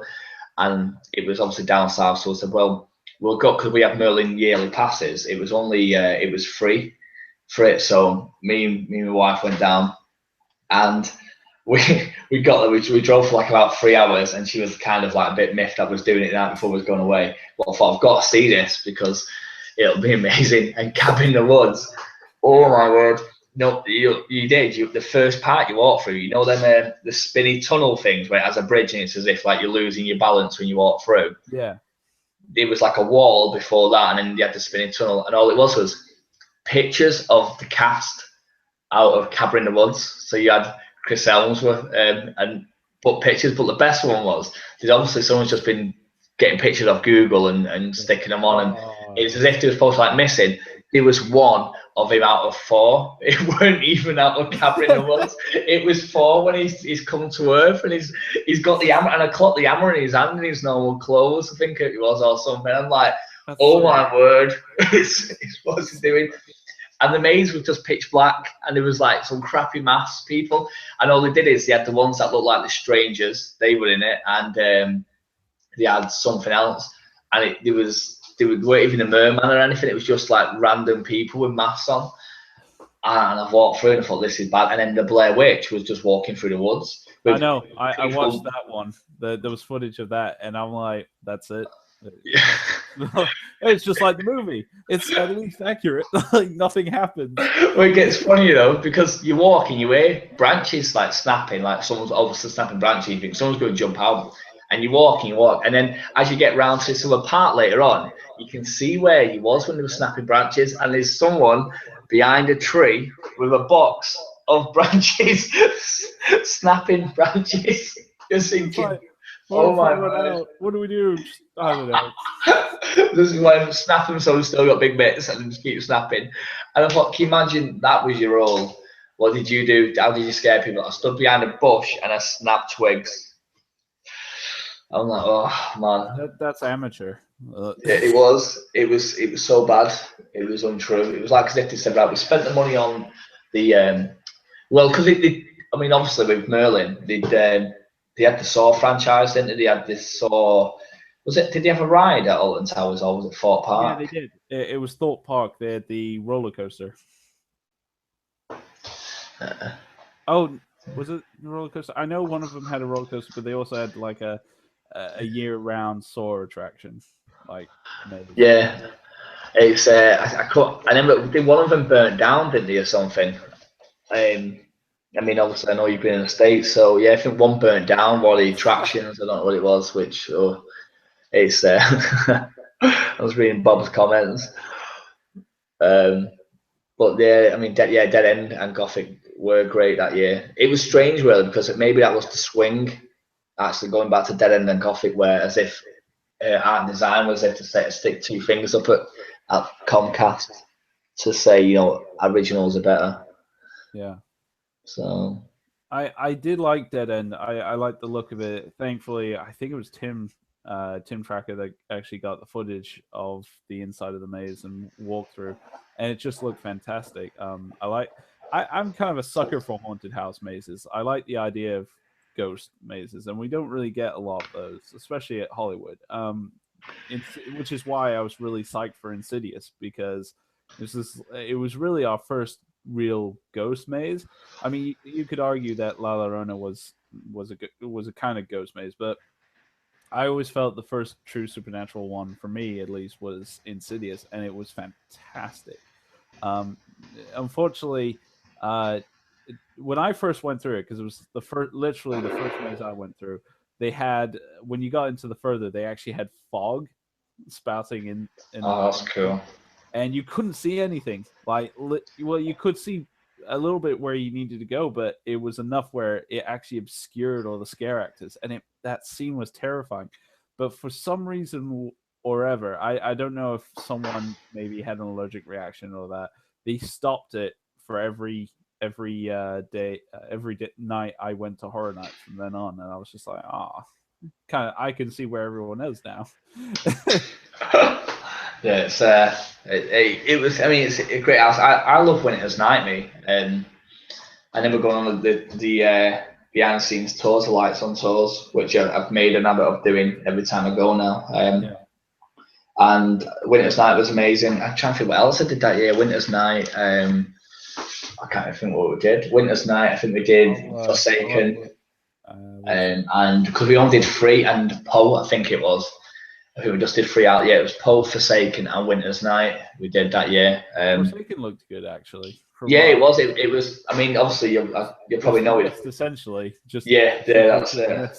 Yeah, that was a great house. Yeah, the fog's there. You can put the mist. Oh, there's another one. I remember someone saying about that coming. Stephen King just stood in a shopping mall, in a shop. That is terrifying. So, but you know what would be great if they did a Stephen King house? They could literally do the Walking Dead scene, use the same stuff that they had in the is it hotspot, is it called, or whatever? Yeah. And they could just do the mist in that scene. You know. So I'll tell you what, I do have a dream Stephen King maze, and I know because Stephen King doesn't really like that kind of thing, he wouldn't let him have it. But I would love to see not the new one, but of the original Toby Hooper film, Salem's Lot. Oh the yeah, original the original's the with best. Barlow, the original Barlow. That would terrify me. It still it still makes my dad jump actually every time he watches it. But I would love to see that in a live attraction. Barlow would be terrifying. Yeah, I love the part as well where he's sat in the chair. Is it rocking chair? The guy with the yellow eyes.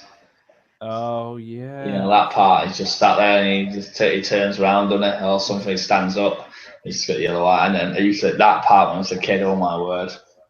But I say a Stephen King house, there's loads of stuff you could do. You could even do like Salem's Lot, The Shining, the room there. You know, you could even do Cujo to an extent. You could use like a puppet. Yeah. And do it as a little walkthrough scenes you're walking through, Cujo, like the dog there. But Christine as well, you know. Just a little drive. Yeah. I mean, they've done that gag at the event numerous times, so it's not without the realm of possibility of doing that. Yeah. Oh, but also Creep Show. Yeah. Creep Show. You could have that one, the part where he finds the meteor. Everything's green, the green man. Oh yeah. So it'd be cool. It's like you're saying it. I can't see it.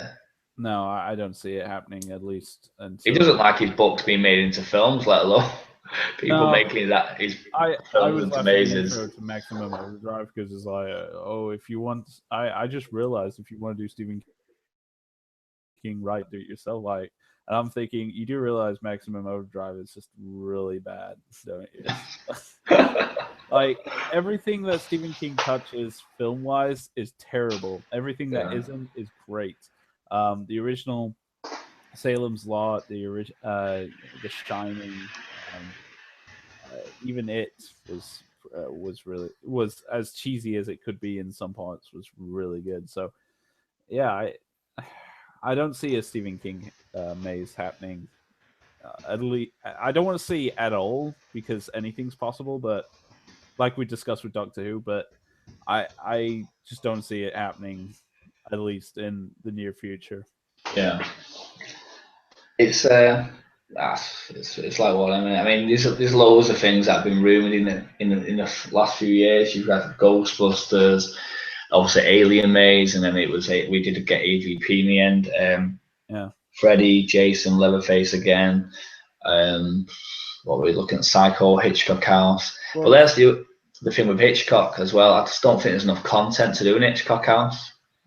Well, I went over this in the last podcast. I think it has the potential. All you'd have to do is do a Hitchcock Presents. Basically. Oh yeah, I remember. Yeah, I remember now. I apologize. Kind of half of his movies that you could do it. Like Psycho definitely would be a major one.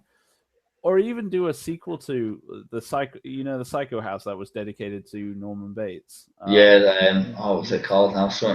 Yeah, I'm just looking. Psychopath: The Return. That's it. Yeah. Yeah. Yeah. Do another one of that. Was that 16? That one. That was 16. So, what's the strange one with that year is obviously that was the Icon year again, where they all came back, and we also had People Under the Stairs. Which is strange now. So it's I mean, it's a weird one. I mean, they've tried doing goofy in the past as well with like things like creatures and things like that, and it makes me wonder because they've just not turned out well. You know, they've just not turned out the way they don't. Would they ever do anything like that again? Because I'd love to see something like that, like a nod to the B movies. Yeah, but actually pulled off well because last time it was like walking through an house with hillbillies because half the stuff didn't work in the end. It just didn't come off. It was like a tentacle hanging over a roof. You know, we're moving. And it's like going Blackpool so, in the toilets. But yeah, I think it's a strange one this year. I think IP wise, it's getting to a point now where there's loads of films that have not been used, but whether one due to the rights and two due to the probability of them actually being made into a good maze. Yeah. Having touched on with Exorcist and stuff. So American Horror Story obviously is a big link. I'm to and fro with that one in a sense. I do kind of. I'm giving it 50-50. Yeah, I think if not, it'll be a Cannibal House. The next one did a Jack the Clown, the house, but I've got a feeling that we may get. I think it's. So I'm gonna cause controversy. I know a lot of people are saying Scream is there. Yeah. I've got a feeling Scream House. I might be wrong. I'd rather. I want to go different routes for everyone. I'll go left field. I'll say it's Scream House rather than Scream, the TV show or film. I'm probably wrong, but I like to be a bit different. And Legendary Truth. But the problem we've got is we don't know how many houses we're getting this year. Yeah, it's still kind of up in the air, and there's unconfirmed reports on both sides of how many houses we're getting for Orlando this year. What, Solly? What is it? 7? I believe it's 7. Yeah. That's cool. That's not too bad. And you include that you get Terror Tram as well. We get Terror Tram as well, and we're getting the back. They've confirmed that the backlot tour, the whole backlot, will be open as well. Ah, that's cool. Wonder what they do. I hope this don't make it The Walking Dead though. Again for you. I had to laugh though because the last time I went, it was really cool because I was really excited because we finally get to walk on the backlot without having to buy VIP. This is fantastic. We got up to the area where the zombies are just waiting for you, and that some of them are standing, and some of them were crab walking, like on their back. And I turned to my friend who was with me. I'm like, those are the most agile zombies I've ever seen in my life. They must be reanimated circus performers. They're just crab walking. I'm like. Might have been a David Dead remake, Terror Trail, when they're walking on the roof or crawling on the roof. I'm like, the ceiling. Yeah, there's sometimes I think there's rumours of that guy, and I remember seeing him. I think it was in I See Him Forsaken. I think the guy dances, and it was kind of lucky I've been through the house quite a few times because I would have been so pissed off if I walked through an house and there's a guy like dancing. Like, I'm thinking it's just so unprofessional. Yeah. And all that break dance. I thought that just takes you so out of the moment to the point that all you'd be thinking as you walk around is what an idiot. I've been in parts there where the night's really rough. You get in a good group and then 2 bad groups and a good group and 2 bad groups, and and you just literally got to carry on doing it. But I would never start just thinking I'll break dance there. That takes you out of the immersion of what's supposed to be in the maze. It's like you said, unprofessional. Yeah. I mean, I've had stuff said to me, and you just got to improv. I mean, that's what I kind of thought was funny with from Dusk Till Dawn this year when we went on a tour. It was like, and this is one of our, they call them like A-list actors or whatever, because they actually get a microphone, and the other one is on. Well, there's 2 in there. There was one on The Purge as well. Yeah. And then he goes, and he's kind of like improv and interact with the crowd, and I'm thinking, I do that. I do that all at home. I literally told the woman I was going to rape her in a tent, but I was playing a character, weren't just in general in the woods, like so. But yeah, I mean, I've had loads of stuff said to me, like people say, you're not even like I walked up, we're doing tent scares, and there was this woman, and she was just being an arsehole, and she went over and went, what are you gonna do? You're gonna get your dick out to me? That's what she said. And I went, it cost you more than £80 to see that, love. And then walked off and carried it in character. And she couldn't believe that I just like acknowledged it and carried on. She thought I was with a shy and go, oh no, I'm just gonna scare you. I took her out of her head as well and wiped it between me in my groin area and give it back to her and put it back on her head. Oh my god. So that was Horror Camp Live. That was that was when I think the costume was I was a doctor and just had a jock strap on and a pair of boots and blood and stuff all over me, so it was kind of strange. But yeah, don't see that at Halloween Horror Nights. No.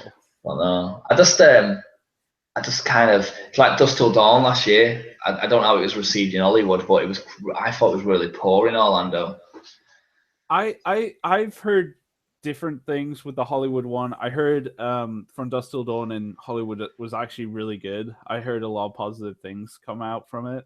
But that's the first time I've heard Orlando was kind of like, Yeah, I just kind of thought what the problem is as well is same like we're saying in The Mist. The film's set basically in that bar, and obviously the TV show set in other things, like it's set in the bar, but then you go underneath the bar and the Aztec side of it, etc. Yeah. But it just didn't flow well. You just didn't know where you was. You went from the bar, you went from like the strippers to like look like you was in Egypt. yeah, And then back to a bar again, and like literally the transit, unless you'd seen the show, yeah. it just didn't flow at all. It was like a bit of a mess. There weren't enough scare actors in there either. Oh, that's disappointing. Like, Yeah. it's just an empty room. It was just, well, there was a part where you could see where the scout actors were allowed to free roam and come through different like entrances and exits to the room, but you expected someone to jump out. There wasn't anyone. There was like one, you'd already seen them, and there was no one there. And the end scene was just a big battle where no one was really scaring you. It was like it was acting out a battle scene without interacting with you. So it was good to.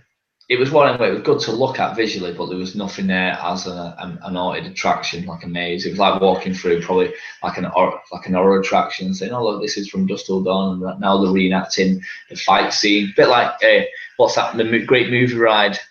Oh yeah. Oh, sure, so. But let's read these comments there. I've got the survey if you want to talk about that. Yeah, cool. Yeah. I actually managed to save it before they got deleted online. But so on the first page, we got the director coming back. What you would feel. Again, this is like what you would feel. The director, Ghostbusters, Universal Classic Monsters, The Walking Dead, The Caretaker, Jack the Clown, Storyteller, American Horror Story, A Nighttime Horror Parade, which I thought would be really cool, and Hannibal. We also, on the second page, have a horror-themed rock band, which we've seen in the past, Rocky Horror Picture Show, Penn and Teller style magician show, Nightmare on Elm Street as a maze, Alfred Hitchcock, The Strain, which I would be so excited if they did that, Carnival style freak show, and the Texas Chainsaw Massacre, Bill and Ted's Excellent Halloween Adventure. So those are the all ones on the survey. So do you want to start with talking about the icons? Like, we'll segment. Yeah. It was a weird survey. I think this is the first one. This one, isn't it? They did. Yeah.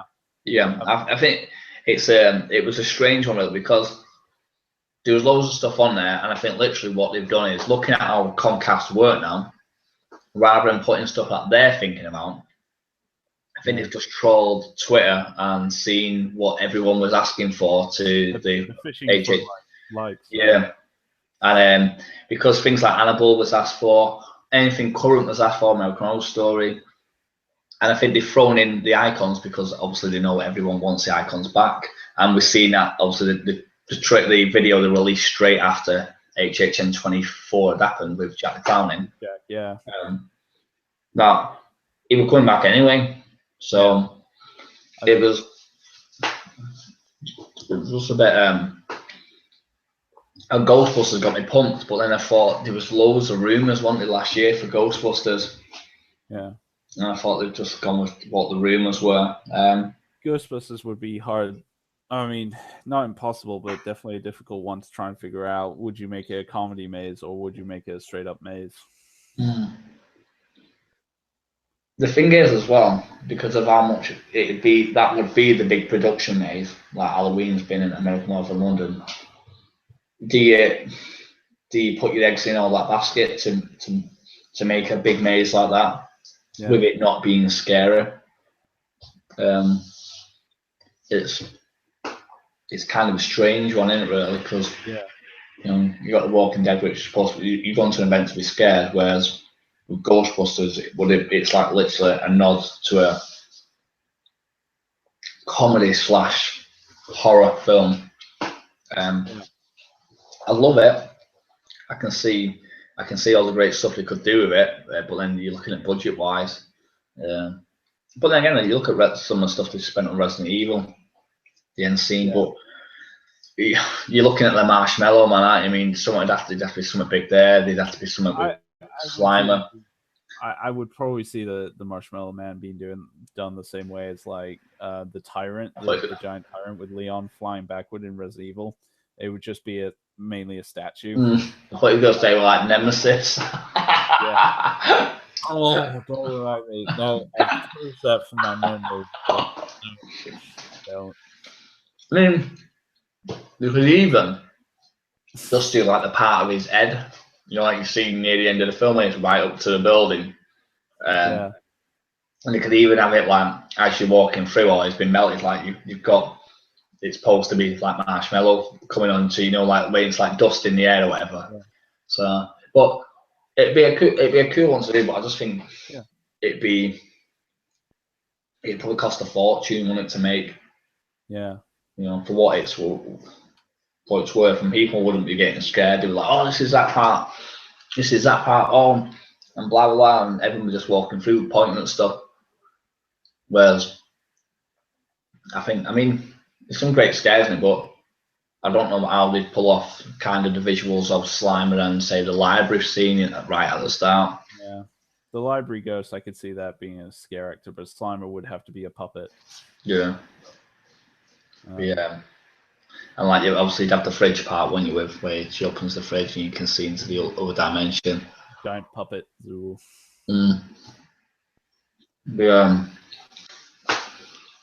That's have the Ghostbusters in there as well, but that's a problem then, isn't it? You've got 4 Ghostbusters. Do you have to have all 4 in it? Like, I mean, you have Benjamin on his own when you get Slime, but it'd just be sleeping in a cool house. What about Rob Zombie will never be at HHN again, will they? After no, I'm sick of Rob Zombie, to be fair. Oh, don't get me wrong. I loved House of a Thousand Corpses, but the maze. But I'm at this point done with him. I'm kind of disappointed. Obviously, I'm still like I haven't forgiven him for what he did to Halloween, but but he's had his shot at Horror Nights, and I think it's time to move on from him. I'm really excited at the prospect that The Strain could be possibly a maze. Now that Guillermo's really working tightly with like Legendary for Crimson Peak and that, and in doing so, they're close to Universal. I would love to see The Strain be a maze this year. Oh yeah, definitely. There was a vampire clue given out this year, so 21st Century Dracula. I mean, you've got the Master, which is the main villain of The Strain, and then you've got all the miniature, the minion vampires, which are great. And I think the different types of vampires. So it would be great. It wouldn't just be the fang, like classic fanged vampire that we know, but the cool tendril, the sucker that comes out and lashes out. That would be a great little puppet effect. And they've got a very distinct look. The pale, the white, they've been described as marble, almost. And they've got sunken in the eyes, so they've got a very distinct look to them. And you've got some great locations. I mean, you got New York City to play with. So you got the sewers, which are presented. You've got the ground, you've got Ground Zero, which I don't know if they'll probably do, but they've got basically this whole area where it's just like all rubble, and they've got like hundreds of vampires all living under the city and stuff like that. So The Strain I could see as a possibility, especially since obviously Crimson Peak's coming out soon, and Guillermo's working tightly with Universal to get that finished. And what better way to kind of, and I know probably John would love to work with Guillermo, and I know Mike especially, because he loves classic films like that, classic I know he's a fan of Guillermo, so that I could see being a high possibility. Being, I'm not necessarily this year, but maybe next year, especially since season 2 comes out this year. Yeah, I mean, I'm gonna start. I've only seen a few of the episodes, and I just what's it called? I want to watch the rest because I haven't been able to see them online because we have foreign Sky. Yeah. Well, say go into it, but we have foreign Sky. But because of my shifts, I work on it, etc. I don't get to see it unless I ever watch it online. So obviously, I was restricted to watching certain stuff. But now I've got an Android box. I'm going to start watching it. There's loads of stuff to watch. But you know what? I was just thinking as well. Obviously, the film was out this year, which was released on through Crackle. But I can't see him doing it with The Walking Dead then, but Dead Rising. Oh no. You know, I was thinking, I mean, because it's a kind of comedy / horror house. Yeah. Would it then make it different from The Walking Dead? You know, like obviously we had 2 vampire houses last year. Yeah. Would they be thinking, oh, I mean, I can't see it coming this year, but in the future. But then again, Dead Exposure was basically the same thing. A reporter that went looking for a story, which was the same as part 1, Dead Rising, the game 1. With Frank West, yeah. Yeah. Obviously, he's in that show. He's in that film, sorry, and it's played really comedic and slapstick. Basically, it's which is kind of untrue. not like that in the game, really. I mean, he has some comedic parts to him, but it just kind of was a complete 180 on that character. Yeah, I've only watched half the film. I was kind of like watching it, and I wasn't really enjoying it. It just felt like it was, let's make a film of this game, and then literally let's look at the game and certain things you do, rather than have a story that they could have gone with for the film, and it's just literally they've just pulled parts out of the game and thrown them all in, like putting daft things on their head, and just made it so comedic, really, because the game is a little bit comedic, but then there's parts where it's just you're just killing people, killing zombies and stuff, and so I just think they went a bit too like close to the game with it. I was just having a look through it. I've got a horror book here. Having a look at some of the kind of films or stuff they could have done. I'm thinking there probably might be a Scary Tales house this year, which is always kind of a best of house of obviously old kind of, what do you want to call them, like grim fairy tales in a sense, aren't they, where the things taken. So that'd be a cool concept. I remember the last one. I remember the Coven. I think it was called at 17. Not 17. Sorry, 18. 18. The Hallow, was it? The Hallow. That was it. Yeah, it was with the witch. And then I remember you said about the Hell Kukui. I had that with a warlock kind of guy, a witch. He was just staring at me as I walked in the room. And I looked away from him, and then he's turned his head, he was still just staring at me. And as I left the room, he'd come at me and crap himself. And the next thing, as I was leaving the room, he was still just staring at me.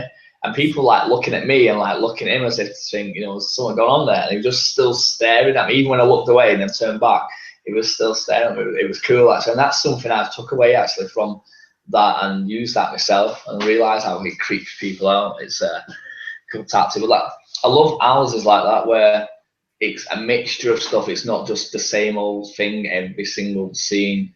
So that'd be a cool thing. It's a shame we couldn't do Leatherface versus Ash. Obviously, never going to do it, or The Howling or something. Another werewolf house where multiple werewolves, or Dog Soldiers. Dog Soldiers would be amazing. Yeah. And that's a very UK film. I think when they started to branch out instead of a very Americana films, going very foreign market. I know not Scary Farm had it, but The Grudge would be terrifying to have. Yeah, definitely. Like you said though, with Dog Soldiers, it is a very British film, and I don't think it would work as if America ever went to remake it. Yeah, I'd love Dog Soldiers. The thing is with it though, it's would it make a good maze, but it's a comedy kind of. It's really scary in sense, his parts in it, but it's kind of funny.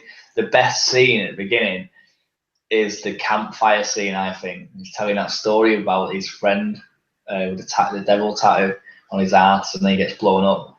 Oh, You know, the only part left was this tattoo. It said pristine, and as he says it, that cow just lands on the fire. And yeah, I remember watching it in the cinema, and I absolutely crapped myself. I literally jumped because it's really quiet, and then that guy started shooting the cow with a gun with blanks in. It's what you shoot at it for. It's a great film. That yeah, it is. It's one of really my great film. one of my dad's favorite werewolf films as well. I'm kind of glad that the sequel keeps getting panned. Like they keep when you hear rumors it's coming, it just disappears because. Isn't there like a TV show version, like a web series or something? That was I think so. Yeah, I think they've tried any which way but loose to bring something out of it because it's obviously got cult status, but I think it may ruin it a little bit. I think it's just one of them films where they just hit the nail on the head. The humor, the British humor in it, it's sort of the sarcastic, the banter they have between the lads, and yeah, even apart when he's gonna get killed after werewolf, and he says, "I hope I give you the shits." You know, it's kind of it's just so British, it's untrue, but it's a really good film. yeah. And I think if they did a part 2, they'd be kind of trying to capture what the first one did, but I don't think they'd capture it so well because it'd be forced, like with a lot of things when they try and do it, like Anchorman 2, basically. Yeah. Yeah, I think it'd be forced, but that'd be a great if there was I'd tell you what, another house which they have done multiple times. They did it as a Universal one as well, Universal Monsters. I think they used other monsters. Waxwork, the film Waxwork. Yeah. I mean, you can obviously they've done that in the past, but that'd be a cool concept as well. Like you're going through the waxworks and they've come to life. With that little midget guy. Yeah. So I mean, even Phantasm was linked, but yeah, with the survey, there's a lot of properties on there that I can understand people wanting them, but then taking a step back, realistically, I can't see. I couldn't see him working as a maze. I mean, have you seen Annabelle? I watched a bit of it. I to be fair, I kind of got off it really.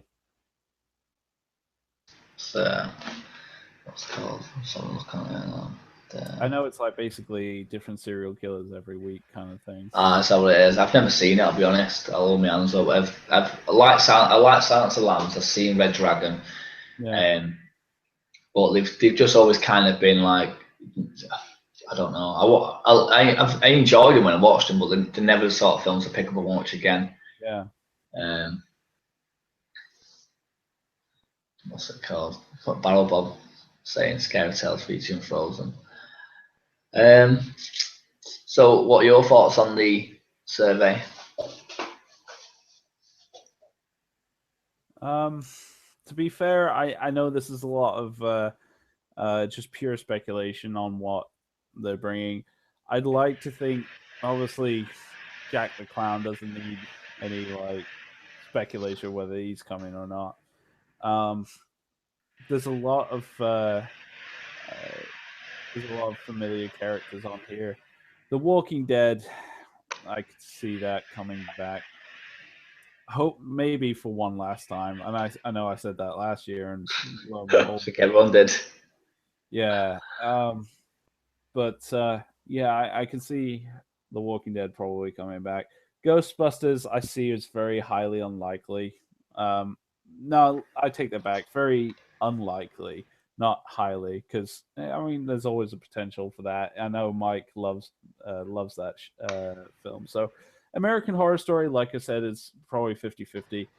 I think a lot of these are just pure like, oh, what would you think? Like, it's just, yeah, a lot of these are just like, oh, what if, like, oh, what if we did this? How would you feel? Like, Yeah. nothing really definitive on here. It's more just taking it seems to be like random little segments and just saying like, what would you think? What if we did this as a maze?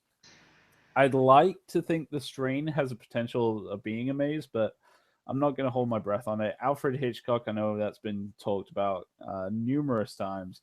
And the only way, like I said, I see it is doing kind of like an Alfred Hitchcock Presents maze, where it's a mix of his movies and the TV show, like different stories, but very difficult to pull off.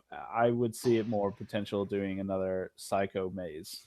Do you not find it strange that they didn't just put Alfred Hitchcock Psycho rather than putting an Alfred Hitchcock maze? Yeah. That's the only thing that threw me with that part. That I just thought, why put an Alfred Hitchcock maze? Because everyone knows that if it's going to be Alfred Hitchcock, Psycho has to play some part. So yeah. But yeah, sorry for interrupting. What was the rest? Sorry. Oh no, yeah, Hitchcock. That is kind of that's less than I think 30% on possibility. But saying that, they might have a plan for how they want to do it, so maybe it's something completely different than what we may think it might be. So, I'm going to leave that up to about 40%. I think so. It would be great if the strain come even in one form or another, whether it was a scare zone or if there was a rip from the cell screen for 2 hours. The beauty of the strain, though, it does lend itself to being both a maze and a street scare zone, because if you watch the show, a lot of the attacks do take place on the street. So you could easily make a scare zone out of that. And it would give Mike Aiello a chance to work with Guillermo del Toro, which I know he would love. So, yeah, the strain, I can see there as a possibility. Definitely, it's definitely quite popular. It definitely got a good fan response. So, yeah, I mean, whether it comes this year is up to debate, but I would like to see it. And I know Crimson Peak's coming out. That's going to draw a lot of attention to Guillermo and possibly Universal. So, yeah. Yeah. Like I was saying with Dr. American, what's kind of strange is though with American Werewolf in London, obviously coming back, is obviously that wasn't even on the survey. This is why it makes me think the survey kind of was irrelevant in a sense. It was a kind of a thing as if to say, look, we are interested in views, but realistically, we're just doing it as if a way to kind of calm. It's the calm before the storm. As if so, we'd probably say, you slept because, as I said in my video when I did a video on the survey, it asked you specific questions on The Walking Dead. Didn't ask you any specific questions on anything else, any of the other IPs like Halloween, etc. Just, would you like to see The Walking Dead come? How did you rate the house, etc. All on The Walking Dead. So, to me, it screamed The Walking Dead was coming back straight away when I seen that. And I just think, like you said, they've just literally picked some random, gone through the Twitter thing. I look what people are saying. Said, well, the people are asking for Jack the Clown about the icons, etc. And then they've thrown them on, and then they've gone Rocky Horror Show because a lot of people like that. They've gone some of like the other. Let's have a look what TV shows are knocking around. So we've done Bates Motel. We do Hitchcock, so obviously Psycho's included. We do The Strain. We do American Horror Story, etc. So they've just kind of done. I think was Insidious on it after a while as well. What are questions as you go further up or something? But I think realistically, I just think they bring whatever IPs they want to bring. I don't think it matters because of obviously The Walking Dead coming back. It's a big pull. I think with Crimson Peak, and I know this has been thrown around a couple of times, with Crimson Peak, they're probably going to have the premiere at Universal due to it being a Universal film. So what better way? I know they do that with The Walking Dead. They have the cast go through the maze, and that it's great promotion. If they do, if they bring the maze there in some form. Yeah, I could possibly see Crimson Peak being another ghost maze to kind of, if they don't bring in Insidious, to kind of succeed, be a afterfall of Insidious instead of going straight into Insidious, do Crimson Peak instead, rather than having like two ghost mazes being at the same attraction. Yeah. So I can see again. We got to think that Hollywood loves using new films and then using Horror Nights as a promotion launch pad. So yeah. Yeah, we saw that with Dracula Untold, so it wouldn't be too out of the realm of possibility that Crimson Peak could be a maze. Yeah. Well, 21. I can't remember if Hollywood had it. Sorry, but at 21 we had The Thing, didn't we? Yeah. And that came out obviously the same time as the film, and they previewed the film at like special previews to Time of Horror Nights at the AMC cinema on City Walk.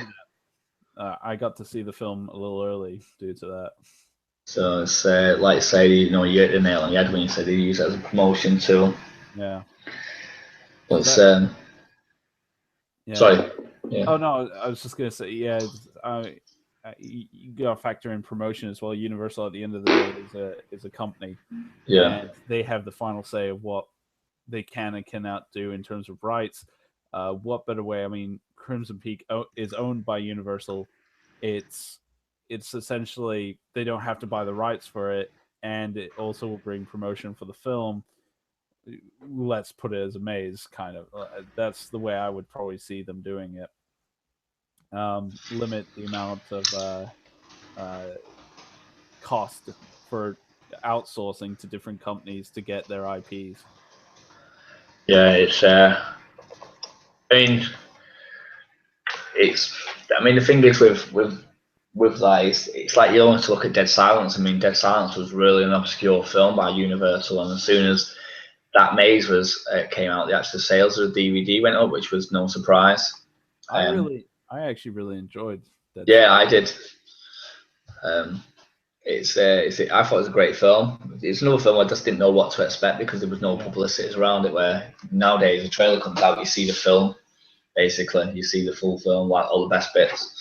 The maze was terrifying as well. It was a great maze, great. I crap my pants, I'll be honest. And the bridge scene was great as well. Yeah. So, yeah. So again, yeah, promotion. They'll probably we can expect at least one maze this year. Probably will be a promotion maze. Yeah, I mean, you would have thought so. But I just think this year the problem is we don't know how many houses. So usually, if you've got say you had 8 houses, I think this year we would have had, if it was 8, we'd probably have 4 and 4. I don't think we'd have 5 IPs. Yeah. But if we're having 9 houses, and then are we going to have 5? We're going to have, which one are we having the 5 of, and which one are we having the 4? Or if we're having 10, are we having 5 and 5, or etc. So that's the problem with speculating this year, because it's obviously, and with it being an anniversary year, Orlando is renowned for original content. So will they go with a lot of? Is that the reason American Werewolf is coming back? Because they don't then have to pay cost towards another IP. Yeah. Is that the Crimson? Is that the place that Crimson Peak could have took, in a sense, because they've already got that IP? The Walking. I mean, if you look at Walking Dead, American Werewolf in London, 2 IPs they've already got. They don't have to pay for. Yeah. So they're only going to get another 2 IPs, and American Horror Story is one of them. If just say it was, I'm not saying it is. Yeah. And then the other one is Scream. They're not really going to be paying that much, and then if they do the rest original, it's been kind of a massive year for them. Yeah, I mean that will also save costs as well. If they do a lot more, like Mike had told you that they're going to be going back to the basics with 2025. They won't have to. They could save a ton on their budget and focus on the mazes if they did a lot more original mazes like they used to in the past. And we've seen how sophisticated the mazes can be design-wise in previous years before they started going really into the IPs. I feel that some of the mazes kind of suffered a little bit once Orlando started getting more intellectual properties for the event, because they're having to spend, 1, more money on outsourcing to other companies to get the IPs, and 2, all that budget is going to those so they can make them look good and say, like, to the companies, look, we've made this maze as good as we can to promote your stuff.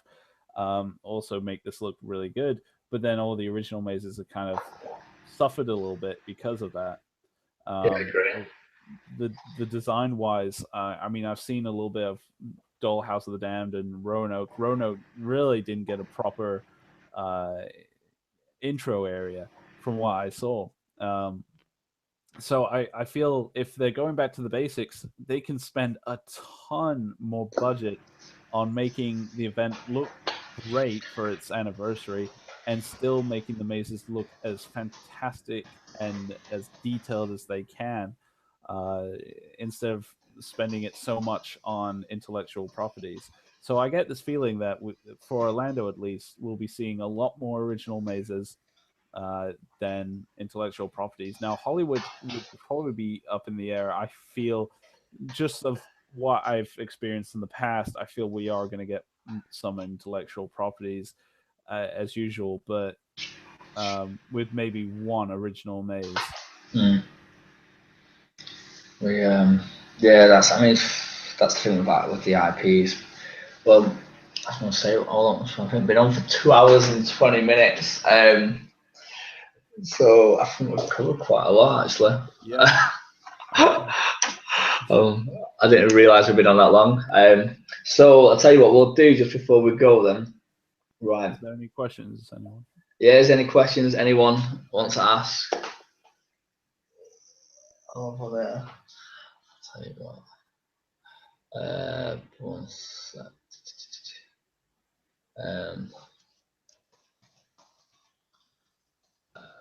If anyone has any questions before we go, we'll be to answer them as quickly as we can. What was I going to say? So it goes. Scare zones. Is that so there? Once. Just reading what David's putting. One sec. Yeah, David was on about. Yeah, I just thought HHN 17. It was a bit flat on the streets. I'll tell you what. I'm just looking down the different year. I'll tell you what. We'll do this. Right, we're gonna. Sorry, go on, Dave. Oh no. Parallel. Sorry about that, mate. Yeah, I'd love to see something in Orlando kind of similar to Legendary Truth of Wyandotte Estate, because that just looked great. The design of that maze. Excuse me, died. Excuse me. Sorry, someone's went around the wrong goal. So I've just lost the page. Where have we gone? I thought I turned off. Sorry.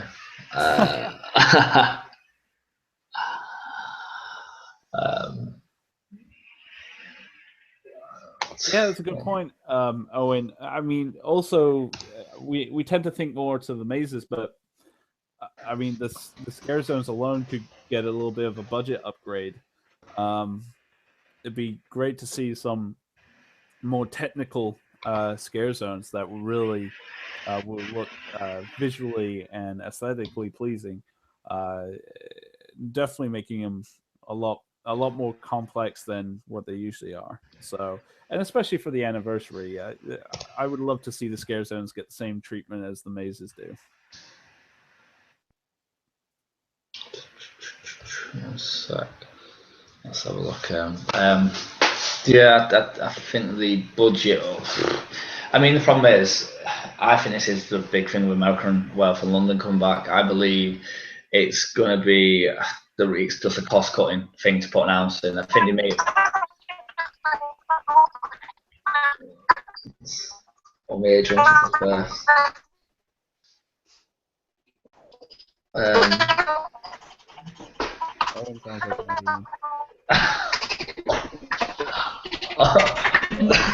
What's going on with his mouth?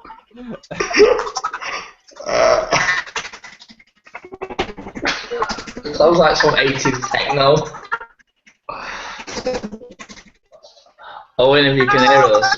Oh, yeah, Barrel Bob. I was actually going to mention something like the acid rain maze. Oh, yeah. Not the scare zone.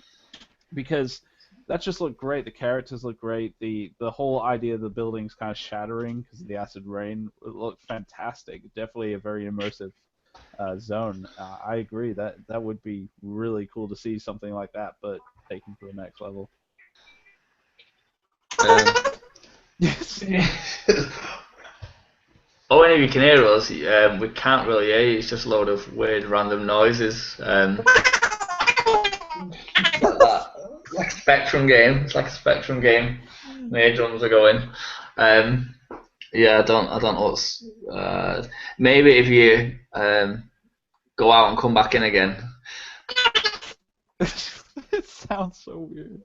What's going on? There we go. Right. Well, we're gonna do the last 5 minutes. So when Disney's gonna join us for the last 5 minutes, and then we shall probably do another podcast in a second. And my age runs. Hello, Bob. Oh, comical. Yeah, that's got my ears burst. Yeah, the scare zones this year. I mean, last year they did the voodoo one, which I believe was a nod to American Horror Story. I think I said in the last video. I think that was a nod to American Horror Story season 3 with the Voodoo Queen. Yeah. As we pointed out, the last one. So makes me wonder if they did do American Horror Story House, they could use half the same stuff from that. And it was a bit of a strange one, really. I mean, they did it, and at the time, I didn't even think about American Horror Story. Then I realised that, oh well, maybe that's kind of. I mean, I thought it would have pulled it off a little bit better. What's that you got your side there, Dave? Is that a screwdriver? I am secretly the Doctor. Now you know my secret.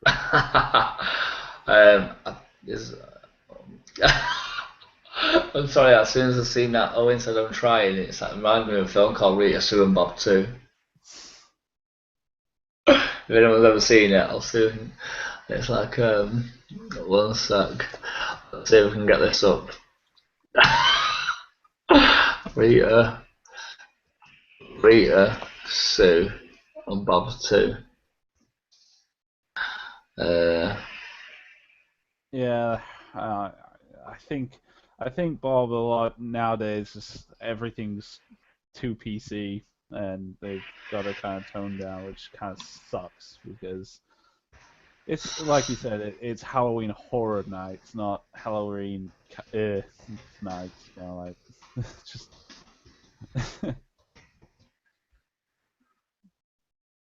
Trying to get this on FX mode. Right, I'll tell you worse. Is Owen back on? Hello? Hello?